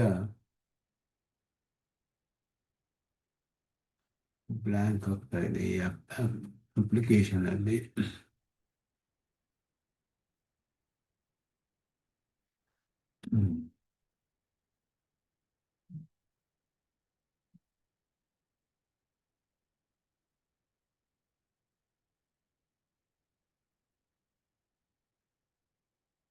ಮೋಸ್ಟ್ಲಿ ಇದೆಲ್ಲ ಆ್ಯಪ್ ಅಲ್ಲಿ ಏನು ಪ್ರಾಬ್ಲಮ್ ಬರುತ್ತೆ. ಇಲ್ಲಿ ಮೈ ಪುನಃ ಇಹ ಭೂಯ ಅನ್ನೋದಕ್ಕೆ ಮೈ ಪುನಃ ಅಂತ ವಿಶೇಷವಾದ ಅರ್ಥವನ್ನು ಸ್ಪಷ್ಟಪಡಿಸ್ತಾರೆ ಶ್ಲೋಕದಲ್ಲಿ. ಜ್ಞಾತ್ವಾ ನೇಹ ಭೂಯ ಅನ್ಯತೆ ನ ಇಹ ಭೂಯ. ಇಲ್ಲಿ ಮತ್ತೆ ಕೇಳಬೇಕಾದೇನಿಲ್ಲ, ಅಥವಾ ಅಧಿಕವಾಗಿ ಕೇಳಬೇಕಾದೇನಿಲ್ಲ, ಮಿಕ್ಕಿದ್ದೇನು ಕೇಳಬೇಕಾದಿ. ಇಹ ಅಂತಂದ್ರೆ ಏನರ್ಥ ಅಂತ ಹೇಳಿದ್ರೆ, ಇಹ ಭೂಯ ಅಂತ ಹೇಳಿದ್ರೆ ಏನರ್ಥ, ನನ್ನ ವಿಷಯದಲ್ಲಿ ಮತ್ತೆ ಮಯಿ ಪುನಃ. ಇಹ ಅನ್ನೋದು ಮಯಿ ಅನ್ನೋದಕ್ಕೆ ಅರ್ಥ, ಮಯಿ ಅಂತ ಅರ್ಥ, ನನ್ನಲ್ಲಿ ಅಂತ ಅರ್ಥ. ಈ ವಿಷಯವನ್ನೆಲ್ಲ ತಿಳಿದ ಮೇಲೆ ನಾನು ವಿಷಯವನ್ನು ಹೇಳ್ತಾ ಇದ್ದೀನಿ. ಅಹಂ ವಕ್ಷ್ಯಾಮಿ ಜ್ಞಾನಂ ಸವಿಜ್ಞಾನಂ ಇದಂ ವಕ್ಷ್ಯಾಮಿ ಅಂತ ಹೇಳೋದು. ಜ್ಞಾನಂ ವಕ್ಷ್ಯಾಮಿ, ಇಲ್ಲಿ ತಿಳಿಬೇಕಾದ್ದೇನಿಲ್ಲ ಅಂದರೆ ಈ ಪ್ರಪಂಚದಲ್ಲಿ ತಿಳಿಬೇಕಾದ್ದೇನಿಲ್ಲ ಅಂತ ಅರ್ಥವೋ, ಅಥವಾ ಈ ಯುದ್ಧ ರಂಗದಲ್ಲಿ ತಿಳಿಬೇಕಾದ್ದೇನಿಲ್ಲ ಅಂತ ಅರ್ಥವೋ, ಯುದ್ಧ ಮಾಡುವುದಕ್ಕೆ ಎಷ್ಟು ಬೇಕೋ ಅದಕ್ಕೆ ತಿಳಿಯೋದಕ್ಕಿಲ್ವೋ, ಹೇಗೆ ಅಂತ ಅರ್ಥ ಮಾಡಬೇಕು. ಜ್ಞಾನ ವಿಜ್ಞಾನ ಸಹಿತವಾಗಿ ಹೇಳ್ತೀನಿ ನನ್ನ ವಿಷಯ ಅಂತ ಹೇಳಿದ್ರೆ ನನ್ನ ವಿಷಯದಲ್ಲಿ ಅಂತ ಅರ್ಥ. ಅವನ ವಿಷಯವನ್ನು ಉಪದೇಶ ಮಾಡ್ತಿರೋದು, ಪರಮಾತ್ಮ ವಿಷಯವನ್ನು ಉಪದೇಶ ಮಾಡ್ತಿರೋದು. ಇಹ ಇಲ್ಲಿ ಅಂದರೆ ನನ್ನ ವಿಷಯದಲ್ಲಿ ಮತ್ತೆ ತಿಳಿಬೇಕಾದ ಅಧಿಕವಾದ ಇರೋದಿಲ್ಲ ನಿನಗೆ. ಪುನಃ ಮೈ ಪುನಃ, ಭಾಷಿಕಾರರು ಅದನ್ನು ಭಾಷ್ಯದಲ್ಲಿ ಇಲ್ಲಿ ತಿಳಿಸ್ತಾರೆ. ಯಜ್ಞಾತ್ವಾ ಮಯಿ ಪುನಃ ಅನ್ಯತೆ ಜ್ಞಾತವ್ಯಂ ನಾವಶಿಷ್ಯತೆ. ನನ್ನ ವಿಷಯದಲ್ಲಿ ನಿನಗೆ ತಿಳಿಬೇಕಾದ್ದು ಬೇರೆ ಏನೂ ಇರೋದಿಲ್ಲ. ಅವಶ್ಯ ಜ್ಞಾತವ್ಯ ಸ್ವಾಮಿ ದೇಶಿಕನ್ ಸ್ಪಷ್ಟಪಡಿಸ್ತಾರೆ. ಪೂರ್ಣವಾಗಿ ಅವನ ವಿಷಯವನ್ನು ತಿಳಿಯೋಕ್ಕಾಗೋದಿಲ್ಲ ಪರಮಾತ್ಮನನ್ನು ಪರಿಪೂರ್ಣವಾಗಿ. ಅವಶ್ಯ ಜ್ಞಾತವ್ಯ ಸಮಸ್ತಾಕಾರ ವಿಶಿಷ್ಟಂ ಇಹ ಉಪದಿಶಾಮಿ. ಅವಶ್ಯವಾಗಿ ತಿಳಿಬೇಕಾದ ವಿಷಯಗಳು, ಸಮಸ್ತವಾದ ಆಕಾರ ವಿಶಿಷ್ಟನಾಗಿರುವ ಹಾಗೆ ಅವಶ್ಯವಾಗಿ ಏನು ತಿಳಿಬೇಕು ನನ್ನನ್ನು ಪಡೆಯಲು ಅಷ್ಟನ್ನು ಉಪದೇಶ ಮಾಡ್ತೀನಿ ಅನ್ನೋದು ಬಹಳ ಶ್ಲೋಕ. ಜ್ಞಾನಂ ತೇಹಂ ಸವಿಜ್ಞಾನಂ ಇದಂ ವಕ್ಷ್ಯಾಮಿ ಅಶೇಷತಃ. ಪರಮಾತ್ಮನೇ ಸಾಕ್ಷಾತ್ತಾಗಿ ಉಪದೇಶ ಮಾಡೋದು, ಅಹಂ ವಕ್ಷ್ಯಾಮಿ ಅಂತ ಹೇಳಿ. ಜ್ಞಾತ್ವಾ ನೇಹ ಭೂಯೋನ್ಯತೆ ಜ್ಞಾತವ್ಯಂ ಅವಶಿಷ್ಯತೆ. ಬೇರೆ ಮತ್ತೆ ನಿನಗೆ ನನ್ನ ವಿಷಯದಲ್ಲಿ ಎಷ್ಟು ತಿಳಿಯಬೇಕೋ ಅವಶ್ಯವಾಗಿ ಆ ವಿಷಯದಲ್ಲಿ ಪರಿಪೂರ್ಣವಾಗಿ ಉಪದೇಶ ಮಾಡ್ತೇನೆ ಅಂತ ಅರ್ಥ. ಅದಕ್ಕೆ ವಕ್ಷ್ಯಮಾಣಸ್ಯ ಜ್ಞಾನಸ್ಯ ದುಷ್ಪ್ರಾಪತ ಮಹ. ಅದನ್ನು ಈಗ ಇದು ಅರ್ಥವಾದ ಎಲ್ಲ ಇರಬೇಕು ಪ್ರಕರಣದಲ್ಲಿ. ಆರಂಭದಲ್ಲಿ ಉಪಕ್ರಮ, ಉಪಸಂಹಾರ, ಅರ್ಥವಾದ, ಫಲ ಎಲ್ಲವೂ ಇರಬೇಕು. ಆದ್ದರಿಂದ ಇಲ್ಲಿ ಅರ್ಥವಾದ ಅದನ್ನು ಪ್ರಶಂಸೆ ಮಾಡ್ತಾರೆ ಪರಮಾತ್ಮ. ಈ ಜ್ಞಾನ ಎಷ್ಟು ಉತ್ಕೃಷ್ಟವಾದದ್ದು, ಸುಲಭ ಅಂತ ತಿಳಿಬೇಡ. ಇದನ್ನು ನಾನೇ ನಿನಗೆ ಉಪದೇಶ ಮಾಡ್ತಿರೋದು. ಇಂತಹ ವೈಲಕ್ಷಣ್ಯ ನಾನೇ ಉಪದೇಶ ಮಾಡೋದು. ಎಂತಹವರಿಗೆ ಎಷ್ಟು ಜನಕ್ಕೆ ಸಿಗುತ್ತೆ ಇದೆಲ್ಲ, ಈ ಒಂದು ಅವಕಾಶ ಬಹಳ ದುರ್ಲಭವಾದದ್ದು. ಮನುಷ್ಯಾಣಾಂ ಸಹಸ್ರೇಷು ಕಶ್ಚಿದ್ ಯತತಿ ಸಿದ್ಧಯೇ ತಥಾಮಪಿ ಸಿದ್ಧಾನಾಂ ಕಶ್ಚಿನ್ಮಾಂ ವೇತ್ತಿ ತತ್ವತಃ. ಮನುಷ್ಯಾಣಾಂ ಸಹಸ್ರೇಷು ಕಶ್ಚಿತ್ ಯತತಿ ಸಿದ್ಧಯೇ. ಇದೆಲ್ಲ ಸಹಸ್ರ ಶಬ್ದಗಳು. ಹಾಗೆ ಸಹಸ್ರ ಅಂತ ಹೇಳಿದ್ರೆ, ಸಹಸ್ರ ಅಂದರೆ ಬರೀ ಸಾವಿರ ಅಂತ ಅರ್ಥವಲ್ಲ, ಎಲ್ಲರಲ್ಲಿಯೂ ಅಂತ ಅರ್ಥ. ಶಾಸ್ತ್ರಾಧಿಕಾರಿಣ, ಶಾಸ್ತ್ರಾಧಿಕಾರ ಯೋಗ್ಯ. ಮನುಷ್ಯರು ಅಂದರೆ ಬರೀ ಮನುಷ್ಯರು ಮಾತ್ರ ಅಂತ ಅರ್ಥ ಅಲ್ಲ, ದೇವತೆಗಳು ಸೇರಿದ್ದಾರೆ, ಎಲ್ಲರೂ ಸೇರಿದ್ದಾರೆ ಅಂತ ಅರ್ಥ. ಆದ್ದರಿಂದ ಇಲ್ಲಿ ಭಾಷ್ಯಕಾರರು ವಿಶೇಷವಾದ ಅರ್ಥ ಮಾಡ್ತಾರೆ ಇದಕ್ಕೆ. ಮನುಷ್ಯಾಣ ಅಂದರೆ ಶಾಸ್ತ್ರಾಧಿಕಾರ ಯೋಗ್ಯ. ಭಗವದ್ಗೀತೆ ಶಾಸ್ತ್ರವು ಮುಮುಕ್ಷುಗಳಿಗೆ ಉಪದಿಷ್ಟವಾದದ್ದು. ಆ ಮುಮುಕ್ಷುಗಳಲ್ಲಿಯೂ ಶಾಸ್ತ್ರಾಧಿಕಾರ ಯೋಗ್ಯರಿಗೆ ಉಪದೇಶವಾದದ್ದು. ಕರ್ಮಯೋಗ, ಜ್ಞಾನಯೋಗ, ಭಕ್ತಿಯೋಗವೆಲ್ಲ ಶಾಸ್ತ್ರದ ವಿಷಯವೇ. ಎಲ್ಲ ಶಾಸ್ತ್ರದಿಂದ ಹೊರಗಡೆ ಇರೋದೆಲ್ಲ ಆಸುರಂ. ಅಶಾಸ್ತ್ರಂ ಆಸುರಂ ಕೃಷ್ಣಂ. ಶಾಸ್ತ್ರದಿಂದ ಶಾಸ್ತ್ರಾಧಿಕಾರ ಯೋಗ್ಯತೆ ಯಾರಿಗೆ ಇದೆಯೋ ಅವರಿಗೆ ಎಲ್ಲರಿಗೂ ಇದು ಉಪದೇಶ ಮಾಡಿರೋದು. ಅಂತಹ ಮನುಷ್ಯರಲ್ಲಿ, ಅಂತಹ ಶಾಸ್ತ್ರಾಧಿಕಾರಿಗಳಲ್ಲಿ, ಸಹಸ್ರಾರು ಶಾಸ್ತ್ರಾಧಿಕಾರಿಗಳಲ್ಲಿ ಕಶ್ಚಿತ್ ಯತತಿ ಸಿದ್ಧಯೇ. ಈ ಶ್ಲೋಕಕ್ಕೆ ಭಾಷ್ಯಕಾರರು ವಿಶೇಷವಾದ ಅರ್ಥ ಮಾಡ್ತಾರೆ. ಸಾಮಾನ್ಯವಾಗಿ ನೋಡಿದ್ರೆ ಎರಡು ಗ್ರೂಪ್ ಇರೋ ಹಾಗೆ ಕಾಣುತ್ತೆ, 2 ಕೋಟಿ. ಒಂದು ಕಶ್ಚಿದ್ ಯತತಿ ಸಿದ್ಧಯೇ ಯತತಾಮಪಿ ಸಿದ್ಧಾನಾಂ ಕಶ್ಚಿನ್ ಮಾಂ ವೇತ್ತಿ ತತ್ವತಃ. ಪ್ರಯತ್ನ ಮಾಡುವರಲ್ಲಿಯೂ ಸಿದ್ಧಿ ಪಡೆದವರು ಕೆಲವರು ಯಾರೋ ಒಬ್ಬರು ಅಪರೂಪವಾಗಿ ನನ್ನನ್ನು ಪೂರ್ಣವಾಗಿ ತಿಳಿತಾರೆ. ಇದರಲ್ಲಿ 3 ಅರ್ಥ ಮಾಡಿದ್ರು ಭಾಷಿಕಾರರು. 3 ವಾಕ್ಯವನ್ನಾಗಿ ವಾಕ್ಯ ಭೇದ ಮಾಡ್ತಾರೆ. ಮನುಷ್ಯಾಣಾಂ ಸಹಸ್ರೇಷು ಕಶ್ಚಿತ್ ಯತತಿ ಅನ್ನೋದೇ ಒಂದು ಸಿದ್ಧಯೇ. ಬರೀ ಪ್ರಯತ್ನ ಮಾಡುವವರೇ ಕಡಿಮೆ ಸಿದ್ಧಿಗೋಸ್ಕರ. ಯಾವುದಾದ್ರೂ ಒಂದು ಸಿದ್ಧಿಗೆ ಪ್ರಯತ್ನ ಮಾಡಬೇಕು ಅಂದರೆ ಪ್ರಯತ್ನ ಮಾಡುವವರೇ ಬಹಳ ಕಡಿಮೆ. ಪ್ರಯತ್ನ ಮಾಡುವವರಲ್ಲಿ ಪರಮಾತ್ಮನನ್ನು ತಿಳಿದು ಅವನಿಂದಲೇ ಫಲವನ್ನು ಪಡೆಯಲು ಪ್ರಯತ್ನ ಮಾಡುವವರು ಇನ್ನೂ ಕಡಿಮೆ. ಅಂತಹವರಲ್ಲಿಯೂ ಪರಿಪೂರ್ಣವಾಗಿ ತತ್ವತಃ ತಿಳಿದು ಪ್ರಯತ್ನ ಮಾಡುವವರು ಸಿದ್ಧಿಗೆ ಇನ್ನೂ ದುರ್ಲಭ ಅಂತ 3 ವಿಷಯವಾಗಿ ಮಾಡ್ತಾರೆ ಇಲ್ಲಿ. ಪ್ರಯತ್ನ ಮಾಡುವವರು ಅಂತಾನೆ ಒಂದು. ಪ್ರಯತ್ನ ಮಾಡುವವರಲ್ಲಿ ಸಿದ್ಧಿ ಪರ್ಯಂತ ಪ್ರಯತ್ನ ಮಾಡುವವರು ಒಂದು ಭಾಗ. ಸಿದ್ಧಿಸುವವರಿಗೆ ಪ್ರಯತ್ನ ಮಾಡಬೇಕು, ಅರ್ಧದಲ್ಲೇ ಬಿಟ್ಬಿಡ್ತಾರೆ ಎಲ್ಲರೂ. ಸಿದ್ಧಿ ಬರುವವರೆಗೂ ಪ್ರಯತ್ನ ಮಾಡಬೇಕು. ಸಿದ್ಧಿ ಬರುವವರೆಗೂ ಪ್ರಯತ್ನ ಮಾಡುವವರು ಕೂಡ ಪರಮಾತ್ಮನನ್ನು ತಿಳಿದು ಅವನ ಅನುಗ್ರಹದಿಂದಲೇ ಪ್ರಯತ್ನ ಮಾಡಿ ಪಡೆಯುವಂತಹವರು ಇನ್ನೂ ಅಪರೂಪ. ಅಂತಹವರಲ್ಲಿಯೂ ಪೂರ್ಣವಾಗಿ ಅವನನ್ನು ತತ್ವತಃ ತಿಳಿದು ಪ್ರಯತ್ನ ಮಾಡಿ ಸಿದ್ಧಿ ಪಡೆಯುವವರು. ಈ ರೀತಿ ಇದಕ್ಕೆ ಅರ್ಥ ಮಾಡ್ತಾರೆ ಭಾಷಿಕಾರರು. ಕಶ್ಚಿದ್ ಯತತಿ ಸಿದ್ಧಯೇ ಯತತಾಮಪಿ ಸಿದ್ಧಾನಾಂ ಕಶ್ಚಿನ್ ಮಾಂ ವೇತ್ತಿ ತತ್ವತಃ. ಮನುಷ್ಯಾಹ ಅಂದರೆ ಶಾಸ್ತ್ರಾಧಿಕಾರ ಯೋಗ್ಯಾಹ. ಯಾಕೆ ಅಂದರೆ ಇದು ಎಲ್ಲರಿಗೂ ಶಾಸ್ತ್ರಾಧಿಕಾರ ಯಾರ್ಯಾರಿಗಿದೆಯೋ ಎಲ್ಲರಿಗೂ ಅದು ಅನ್ವಯಿಸುತ್ತೆ. ತೇಷಾಂ ಸಹಸ್ರೇಷು ಕಶ್ಚಿದೇವ ಸಿದ್ಧಿ ಪರ್ಯಂತಂ ಯತತೆ. ಯಾರೋ ಕೆಲವರು ಮಾತ್ರ ಸಿದ್ಧಿ ಪರ್ಯಂತ ಪ್ರಯತ್ನ ಮಾಡ್ತಾರೆ. ಸಿದ್ಧಿಸುವವರೆಗೂ ಪ್ರಯತ್ನ ಮಾಡೋರು ಎಲ್ಲ ಆರಂಭಿಸ್ತಾರೆ, ಬಿಟ್ಬಿಡ್ತಾರೆ. 1 ದಿನ ಮಾಡೋದು, 2 ದಿನ ಮಾಡೋದು, ಬಿಟ್ಬಿಡೋದು, 4 ದಿನ ಮಾಡೋದು, ಬಿಟ್ಟುಬಿಡೋದು. ಎಷ್ಟು ಕಷ್ಟ ಒಂದು ಸಿದ್ಧಿ ಪರ್ಯಂತ ಮಾಡೋದು, ಬಹಳ ಕಷ್ಟ. ಪೂರ್ಣವಾಗಿ ಮಾಡಬೇಕು ಅಂತ ಹೇಳಿದ್ರೆ ಎಲ್ಲ ಮಧ್ಯದಲ್ಲಿಯೇ ಅವರಿಗೆ ಅನೇಕ ವಿಘ್ನಗಳು ಬರ್ಬೋದು, ಏನೋ ಬರುತ್ತೆ ಮಧ್ಯದಲ್ಲಿ. ಸಿದ್ಧಿ ಪರ್ಯಂತ ಪ್ರಯತ್ನ ಮಾಡುವವರೇ ಬಹಳ ಕಡಿಮೆ. ಅಂತಹ ಮಾಂಧವರಲ್ಲಿಯೂ ಕೂಡ ಸಿದ್ಧಿ ಪರ್ಯಂತಂ ಯತಮಾನಾನಾಂ ಸಹಸ್ರೇಷು ಕಶ್ಚಿದೇವ ಮಾಂ ವಿದಿತ್ವ ಮತ್ತ ಸಿದ್ಧಯೇ ತತೆ. ನನ್ನನ್ನು ತಿಳಿದು ನನ್ನ ಪಡೆದುಕೊಳ್ಬೇಕು ಅಂತ ಪ್ರಯತ್ನ ಮಾಡ್ತಾನೆ. ಅವನನ್ನು ಪಡೆದುಕೊಡೋವನ್ ಪ್ರಯತ್ನ. ಅದರಲ್ಲಿ ಸಿದ್ಧಿ ಪರ್ಯಂತ ಮಾಡೋರು, ಅದರಲ್ಲಿಯೂ ಪರಮಾತ್ಮನನ್ನು ತಿಳಿದು ಬ್ರಹ್ಮಜ್ಞಾನದೊಡನೆ ಪರಮಾತ್ಮನನ್ನು ಪಡಿಬೇಕು ಅಂತ ಪ್ರಯತ್ನ ಮಾಡುವವರು ಇನ್ನೂ ಕಡಿಮೆ. ಮದ್ವಿದಾಂ ಸಹಸ್ರೇಷು.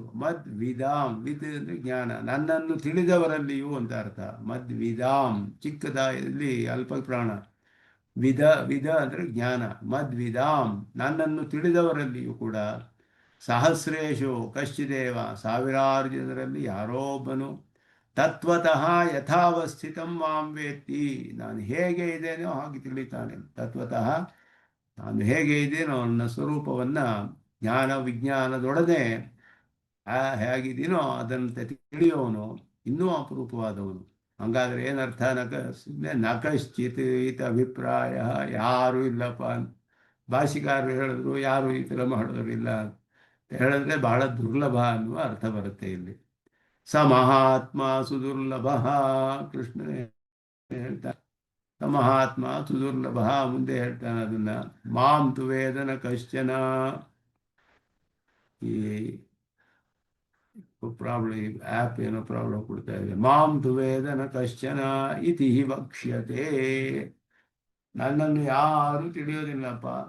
ಮಾಂ ತು ವೇದನ ಕಶ್ಚನ, ತಿಳಿದವರು ಯಾರೂ ಇಲ್ಲ. ಸ ಮಹಾತ್ಮ ಸುದುರ್ಲಭ, ಜ್ಞಾನಿ ಅಂತ ಹೇಳುವವನು ನನ್ನನ್ನು ತಿಳಿತಾನಲ್ಲ. ಎಷ್ಟೋ ಪುಣ್ಯ ಜನ್ಮಗಳನ್ನು ಮಾಡಿ ಅವನು ಬಹಳ ದುರ್ಲಭನಾದವನು. ಈ ಅಪ್ಲಿಕೇಶನ್ ಯಾಕೋ ಇವತ್ತು ಪ್ರಾಬ್ಲಮ್ ಕೊಡ್ತಾ ಇದೆ. ಒಂದು ನಿಮಿಷ ಮತ್ತೆ ಲೋಡ್ ಮಾಡ್ತೇನೆ, ಏನಕ್ಕೆ ಅಂತ ಅರ್ಥವಾಗ್ತಿಲ್ಲ.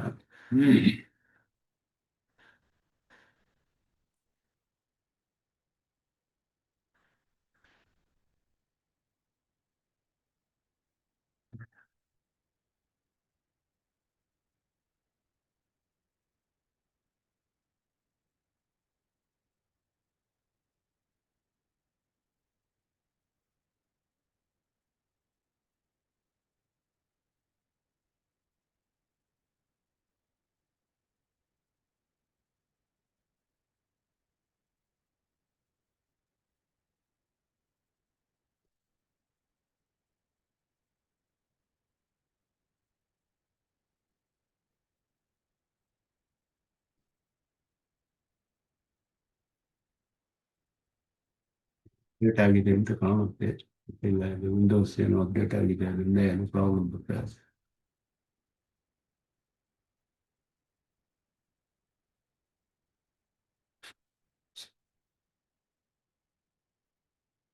ಸಮಹಾತ್ಮ ಸುದುರ್ಲಭ ಹೇಳಿ ಬಹಳ ದುರ್ಲಭನಾದವನು ಅಂತಹ ಮಹಾತ್ಮನು.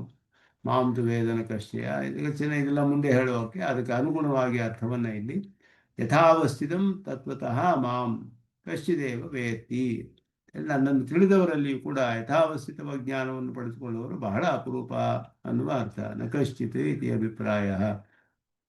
ಪುನರಪಿ ಪ್ರಕಾರಾಂತರೇಣ ಪ್ರಶಂಸಾ ಕ್ರಿಯತೆ ವಕ್ಷ್ಯಮಾಣಸ್ಯ. ಹಿಂದಿನ ಶ್ಲೋಕದ 2ನೇ ಭಾಗವು ಪ್ರಶಂಸೆಯೇ.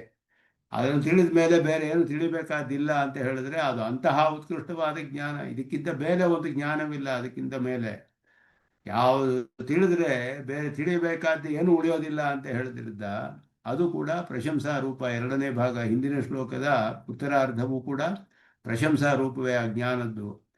ಅದನ್ನೇ ಇಲ್ಲಿಯೂ ಕೂಡ ಮುಂದೆ ಅದು ಮಾಡಲ್ಪಡುತ್ತೆ ಅಂತ ಇಲ್ಲಿ ಹೇಳ್ತಾರೆ. ಮನುಷ್ಯ ಶಬ್ದ ಅತ್ರ ನ ಜಾತಿ ವಿಶೇಷ ಅಭಿಪ್ರಾಯ, ಮನುಷ್ಯ ಜಾತಿಗೆ ಸೇರಿದವರು ಅಂತ ಅರ್ಥವಲ್ಲ.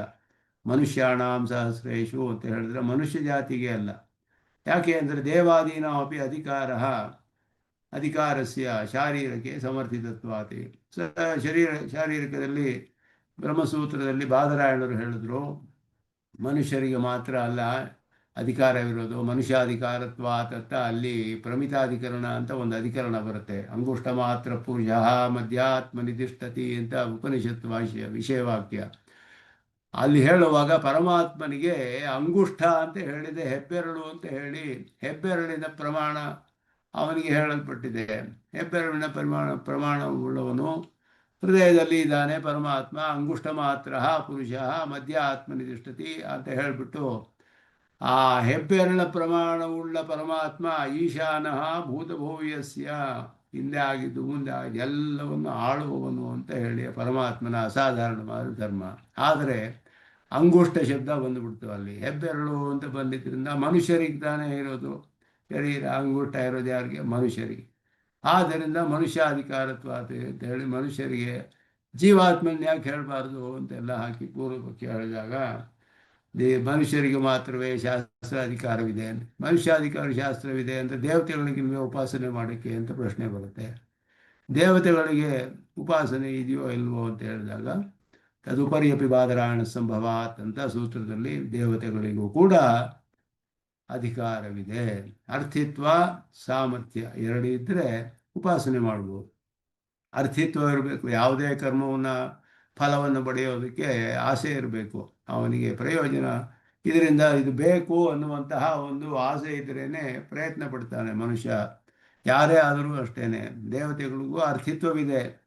ಅವರು ಕೂಡ ಅಮೃತಕ್ಕೋಸ್ಕರ ಎಷ್ಟು ಕಷ್ಟಪಟ್ಟರು, ಅಮೃತ ಪಡಿಬೇಕು ಅಂತ ಅರ್ಥಿತ್ವವಿದ್ರೆ ತಾನೇ ಅದೆಲ್ಲ ಆಗೋದು. ಮೋಕ್ಷಕ್ಕೂ ಕೂಡ ಅರ್ಥಿತ್ವ ಇರ್ಬೋದು, ಅವರಿಗೆ ಯಾವುದೋ ಒಂದು ಸುಕೃತದಿಂದ ಅರ್ಥಿತ್ವ ಬರ್ಬೋದು.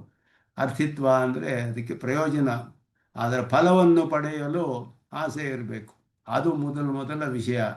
ಎಷ್ಟೇ ಜ್ಞಾನವಿದ್ರೂ ಕೂಡ ಉಪಕರಣಗಳಿರುತ್ತೆ, ಸಲಕರಣೆಗಳಿರುತ್ತೆ, ಎಲ್ಲ ಇರುತ್ತೆ, ಅನುಕೂಲ ಇರುತ್ತೆ, ಎಲ್ಲ ಇರುತ್ತೆ.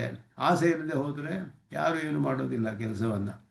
ಇದು ಮಡಿಬೇಕು, ಇದು ನನಗೆ ಬೇಕು ಅನ್ನೋ ಆಸೆ ಇಲ್ಲದೆ ಹೋದರೆ ಯಾಕೆ ಪ್ರಯತ್ನ ಪಡ್ತಾರೆ, ಏನು ಮಾಡ್ತಾರೆ? ದುಡ್ಡು ಇರುತ್ತೆ, ಇದಿರುತ್ತೆ, ನನ್ನ ಕಾರ್ ಮೇಲೆ ಆಸೆ ಇರೋದಿಲ್ಲ, ಕಾರೇ ಬೇಡ ನನಗೆ ಅಂತ ಹೇಳೋರು ಯಾಕೆ ಪಡ್ಸ್ಕೋತಾರೆ? ತಗೊಳ್ಳೋದೇ ಇಲ್ಲ. ಹಾಗೆ ಅರ್ಥಿತ್ವ ಅನ್ನೋದು ಮೊದಲು ಇರಬೇಕು, ಸಾಮರ್ಥ್ಯವಿರಬೇಕು. ಸಾಮರ್ಥ್ಯ ಅನ್ನೋದು ತ್ರಿಕತನುಹು ಸಂಪಿಂಡಿದಾದಿ ಕ್ರಿಯಾ ಅಂತ ಸ್ವಾಮಿ ದೇಶಿಕನ್ ಹೇಳ್ತಾರೆ. ಅರ್ಥಿತ್ವೇನ ಸಮರ್ಥತಾ ತ್ರಿಕತನುಹು ಸಂಪಿಂಡಿದಾದಿ ಕ್ರಿಯಾ ಅಂತ ಹೇಳಿ ಪ್ರಾಸಿದ್ಧಿ ಸಾರದಲ್ಲಿ ಶ್ಲೋಕವನ್ನು ಹೇಳ್ತಾರೆ. ಮೂರು ವಿಷಯಗಳ ಇರುತ್ತೆ: ಶಕ್ತಿ, ಜ್ಞಾನವಿರಬೇಕು, ಶಕ್ತಿ ಇರಬೇಕು, ಅಧಿಕಾರವಿರಬೇಕು. ಅದಿದ್ರೇ ಒಂದು ಆಸೆ ಇರಬೇಕು, ಅದಾದ ಮೇಲೆ ಆ ವಿಷಯದಲ್ಲಿ ಜ್ಞಾನವಿರಬೇಕು, ಅನುಷ್ಠಾನ ಶಕ್ತಿ ಇರಬೇಕು, ಅಧಿಕಾರವಿರಬೇಕು, ಶಾಸ್ತ್ರ ಅಧಿಕಾರ. ಇದೆಲ್ಲ ಇದ್ದರೂ ಕೂಡ, ಇದೆರಡೂ ಇದ್ದರೆ ಅರ್ಥಿತ್ವ ಸಾಮರ್ಥ್ಯ. ಯಾರು ಬೇಕಾದ್ರೂ ಉಪಾಸನೆ ಮಾಡ್ಬೋದು. ದೇವತೆಗಳು ಕೂಡ ಉಪಾಸನೆ ಮಾಡಿ ಮೋಕ್ಷ ಪಡೆದುಕೊಳ್ಬೋದು. ಅದನ್ನು ಶಾರೀರಿಕ ಶಾಸ್ತ್ರದಲ್ಲಿ ಬಾದರಾಯಣರು ಸ್ಥಾಪನೆ ಮಾಡಿದ್ರು. ಆದ್ದರಿಂದ ಮನುಷ್ಯಾಣಾಮ್ ಅಂತ ಹೇಳಿದ್ರೆ ಇಲ್ಲಿ ಭಕ್ತಿಯೋಗದ ವಿಷಯ ಹೇಳ್ತಾ ಇರೋದ್ರಿಂದ ಭಗವದ್ಯೋಗ ಮಾಡೋಕ್ಕೆ ಬರೀ ಮನುಷ್ಯರಿಗೆ ಮಾತ್ರ ಅಧಿಕಾರವೇ ಅಂದರೆ ಅಲ್ಲ. ಯಾರ್ಯಾರಿಗೆಲ್ಲ ಶಾಸ್ತ್ರಾಧಿಕಾರವಿದೆಯೋ ಎಲ್ಲರೂ ಕೂಡ ಯೋಗ್ಯರು. ಶಾಸ್ತ್ರಾಧಿಕಾರ ಯಾರಿಗಿದೆ, ಯಾರಿಗೆ ಅರ್ಥಿತ್ವ ಸಾಮರ್ಥ್ಯ ಇದೆಯೋ ಅವರಿಗೆಲ್ಲ ಇದೆ. ಅದರಿಂದ ಇಲ್ಲಿ ಈ ರೀತಿ ಅರ್ಥ ಮಾಡಿದ್ರು. ಶಾರೀರಕ್ಕೆ ಸಮರ್ಥಿತತ್ವಾತ್ ಅತಃ ಸಿದ್ಧ್ಯರ್ಥ ಯತನ ಯೋಗ್ಯ ಮಾತ್ರ ಅಭಿಪ್ರಾಯ ಇದು ದರ್ಶಯತಿ. ಅಲ್ಲಿ ಮಾತ್ರ ಇಲ್ಲಿ ಹೇಳ್ತಾ ಇರೋದು ಸಿದ್ಧ್ಯರ್ಥ ಯತನ ಯೋಗ್ಯಂ. ಯತನಕ್ಕೆ ಯೋಗ್ಯವಾಗಿರಬೇಕು, ಯೋಗ್ಯ ಮಾತ್ರ ಅಭಿಪ್ರಾಯ. ಯಾರ್ಯಾರೆಲ್ಲ ಯೋಗ್ಯರಾಗಿದ್ದಾರೆ ಸಿದ್ಧಿಯನ್ನು ಪಡೆದುಕೊಳ್ಳೋದಕ್ಕೆ ಪ್ರಯತ್ನ ಮಾಡೋದಕ್ಕೆ ಯಾರಿಗೆ ಯೋಗ್ಯತೆ ಇದೆಯೋ ಅವರೆಲ್ಲರೂ ಇಲ್ಲಿ ಶಾಸ್ತ್ರಾಧಿಕಾರ ಯೋಗ್ಯ ಅನ್ನೋದನ್ನು ಸಿದ್ಧ್ಯರ್ಥ ಯತನ ಮಾತ್ರ ಪ್ರಾಯೇಣ ಸರ್ವಸಾಧಾರಣಂ. ಎಲ್ಲರಿಗೂ ಬರೀ ಒಂದು ಪ್ರಯೋಜನವನ್ನು ಪಡೆದುಕೊಳ್ಳೋವರೆಗೂ ಪ್ರಯತ್ನ ಪಡೋದು, ಅದು ಎಲ್ಲರೂ ಮಾಡ್ತಾರೆ. ಅಂದರೆ ಯಾವುದೋ ಪ್ರಯೋಜನಕ್ಕೋಸ್ಕರ ಮಾಡ್ತಾರೆ ಅಷ್ಟೇ, ಬೇರೆ ಬೇರೆ ಪ್ರಯೋಜನಕ್ಕೆ ಮಾಡ್ಬೋದು. ಇಷ್ಟವಿರುವ ಪ್ರಯೋಜನಕ್ಕೆ ಸಿಗೋವರೆಗೂ ಬಿಡೋದಿಲ್ಲ, ಅಲ್ಲಿಯವರೆಗೂ ಪ್ರಯತ್ನ ಮಾಡ್ತಾರೆ. ಹೇಗಾದರೂ ಮಾಡಿ ಪಡೆದುಕೊಳ್ಳೇಬೇಕು ಅಂತ ಮನಸ್ಸು ಮಾಡಿದ್ರೆ, ಮನೆ ಕಟ್ಟಿಸ್ಬೇಕು ಅಂದರೆ ಕಟ್ಟಿಸೋವರೆಗೂ ಬಿಡೋದಿಲ್ಲ, ಪೂರ್ತಿ ಮಾಡ್ತಾರೆ. ಅದೇನಾದ್ರು ಪರ್ಚೇಸ್ ಮಾಡಬೇಕು ಅಲ್ಲಿವರೆಗೂ ಬಿಡೋದಿಲ್ಲ, ಇನ್ಯಾರು ಮಾಡಬೇಕು ಅಂದರೆ ಹೀಗೆ ಪ್ರಯತ್ನ ಸಿದ್ಧಿವರೆಗೂ ಪ್ರಯತ್ನ ಮಾಡ್ಬೋದು. ಎಲ್ಲರಿಗೂ ಸಾಧಾರಣ ಅದು, ಯಾರ ಆಸೆ ಇದ್ದರೆ ಎಲ್ಲರೂ ಮಾಡ್ತಾರೆ. ನ ಸಿದ್ಧ್ಯರ್ಥ ಯತನ ಮಾತ್ರಂ ಪ್ರಾಯೇಣ ಸರ್ವಸಾಧಾರಣ, ಎಲ್ಲರಿಗೂ ಸಾಧಾರಣ ಅದು. ಅತಃ ಸಿದ್ಧಯೇ ಇತ್ಯಸ್ಯ ಕಶ್ಚಿದ್ಯತತಿ ಸಿದ್ಧಯೇ ಅಂತ ಹೇಳಿರುವಾಗ ಸಿದ್ಧಯೇ ಇತ್ಯಸ್ಯ ಕಶ್ಚಿತ್ ಇತ್ಯುಕ್ತ ವಿಶೇಷಾನ್ವಯಾಯ ಸಿದ್ಧಿ ಪರ್ಯಂತಂ ಇತಿ ಉಕ್ತಂ. ಸ್ವಾಮಿ ದೇಶಿಕನಲ್ಲಿ ಎಲ್ಲವನ್ನು ಕೂಡ ಅದ್ಭುತವಾಗಿ ಭಾಷ್ಯಕಾರರ ಭಾಷ್ಯವನ್ನು ಬಹಳ ಸಮನ್ವಯವಾಗಿ ಅಲ್ಲಿ ಸಮನ್ವಿತವಾಗಿ ಇಲ್ಲಿ ಪರೀಕ್ಷೆ ಮಾಡಿ ವಿಚಾರ ಮಾಡಿ ಸ್ಥಾಪನೆ ಮಾಡ್ತಾರೆ, ಸಮರ್ಥನೆ ಮಾಡ್ತಾರೆ. ಹೇಗೆ ಭಾಷ್ಯಕಾರರು 3 ವಾಕ್ಯವನ್ನು ಮಾಡಿದ್ರು. ಇಲ್ಲಿ ವಾಕ್ಯಭೇದ ಅನ್ನೋದು ಸಾಮಾನ್ಯವಾಗಿ ದೋಷ, ವಾಕ್ಯಭೇದ ಮಾಡೋದಿಲ್ಲ. ಒಂದು ವಾಕ್ಯ ಇದ್ದರೆ ಒಂದೇ ಅರ್ಥ ಹೇಳುವ ವಾಕ್ಯಗಳಿದ್ದರೆ ಅದಕ್ಕೆ ಭೇದವನ್ನು ಮಾಡಬಾರ್ದು ಅನ್ನೋದು ಒಂದು ಸಾಮಾನ್ಯವಾದ ನ್ಯಾಯ. ಆದರೆ ಕೆಲವು ಕಡೆ ವಿಶೇಷವಾದ ಅರ್ಥಗಳನ್ನು ತಿಳಿಸುವಾಗ ವಾಕ್ಯಭೇದವನ್ನು ಮಾಡಬೇಕು. ಆದ್ದರಿಂದ ಇಲ್ಲಿ ಕಶ್ಚಿದ್ಯತತಿ ಸಿದ್ಧಯೇ ಅನ್ನೋದು ಒಂದು ವಾಕ್ಯ ಮಾಡಿದ್ರು, ಯತತಾಮಪಿ ಸಿದ್ಧಾನಾಂ ಕಶ್ಚಿನ್ ಮಾಂ ವೇತ್ತಿ ಅನ್ನೋದು ಎರಡನೇ ಮಾಡಿ, ತತ್ವತಃ ವೇತ್ತಿ ಅನ್ನೋದು ಮೂರನೇದಾಗಿ ಮಾಡಿದ್ರು. ಆದ್ದರಿಂದ ಇಲ್ಲಿ 3 ವಾಕ್ಯಗಳಾಗಿ ಭೇದ ಮಾಡ್ತಾರೆ ಭಾಷ್ಯಕಾರರು. ಅದನ್ನು ಇಲ್ಲಿ ಸಮರ್ಥನೆ ಮಾಡ್ತಾರೆ. ಸಿದ್ಧಿ ಪರ್ಯಂತ ಪ್ರಯತ್ನ ಮಾಡುವುದು ಎಲ್ಲರಿಗೂ ಸಾಧಾರಣ. ಯಾವ ಪ್ರಯೋಜನದ ಏನೇನು ಆಸೆ ಇದೆಯೋ ಅದು ಪೂರ್ಣವಾಗಿ ಪಡೆದುಕೊಂಡ್ಬಿಡ್ತಾರೆ ಹೇಗಾದರೂ ಮಾಡಿ. ಎದ್ದು ಬಿದ್ದು ಹೆಂಗಾದರೂ ಮಾಡಿ ಪಡೆದುಕೊಂಡ್ಬಿಡ್ತಾರೆ, ಅದು ಸಾಧಾರಣ ಎಲ್ಲರಿಗೂ. ಆದರೆ ಪರಮಾತ್ಮನನ್ನು ತಿಳಿದು ಅವನನ್ನು ಪಡೆದುಕೊಳ್ಬೇಕು ಅಂತ ಪ್ರಯತ್ನ ಮಾಡುವುದು ತುಂಬ ಕಡಿಮೆ. ಅದರಲ್ಲಿಯೂ ಅವನ ಯಥಾವಸ್ಥಿತವಾದ ಜ್ಞಾನದೊಡನೆ ಮಾಡುವವರು ಇನ್ನೂ ಕಡಿಮೆ ಅಂತ ಮೂರು ಅರ್ಥಗಳನ್ನು ಮಾಡ್ತಾರೆ ಇಲ್ಲಿ. ಮೊದಲು ಅದನ್ನು ಹಾಗೆ ಅರ್ಥ ಮಾಡೋದು ಹೀಗೆ: ಸಿದ್ಧ್ಯರ್ಥ ಸಿದ್ಧ್ಯರ್ಥ ಯತನ ಮಾತ್ರಂ ಪ್ರಾಯೇಣ ಸರ್ವಸಾಧಾರಣ, ಎಲ್ಲರಿಗೂ ಸಾಧಾರಣ. ಮಾಂ ವೇತಿ ಇತ್ಯುಕ್ತ ವೇದನಸ್ಯ ತದಧೀನ ಸಿದ್ಧಿಪರ್ಯಂತ ಯತನಾರ್ಥತ್ವಂ ಯತತಾಮಪಿ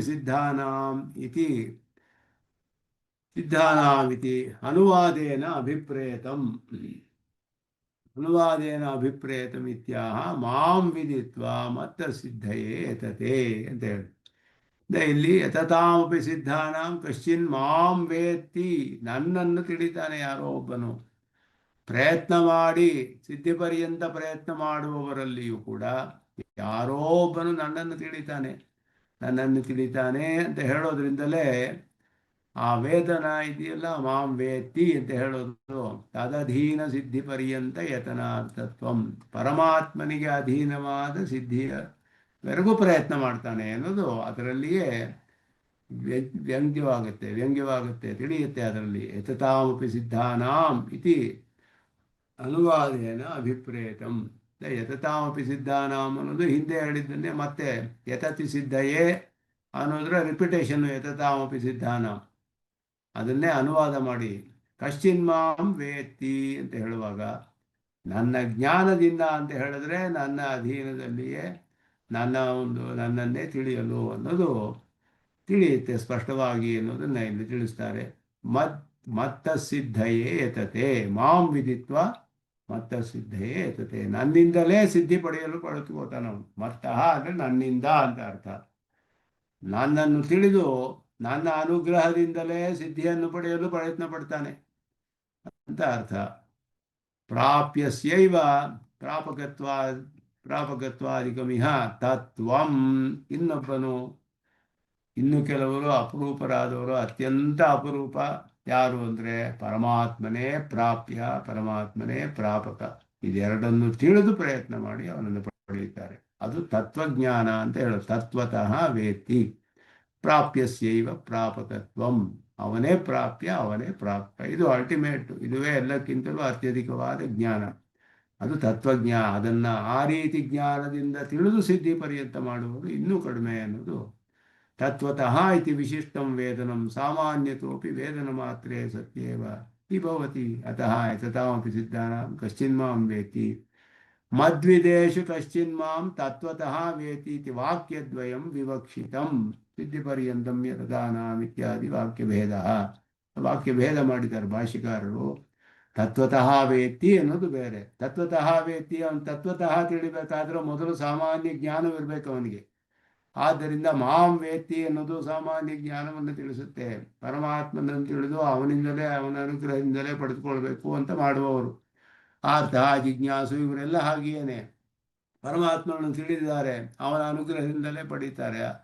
ಅವನ ಪರಿಪೂರ್ಣವಾದ ಜ್ಞಾನದಿಂದ ಅವನೇ ಪ್ರಾಪ್ಯ, ಅವನೇ ಪ್ರಾಪಕ ಅಂತ ತಿಳಿದು ಮಾಡುವವರು ಇನ್ನೂ ಜ್ಞಾನಿ ಅಂತ ಹೇಳಲ್ಪಡ್ತಾನೆ. ಬಹಳ ವಿಶೇಷವಾದವನು ಅವನು.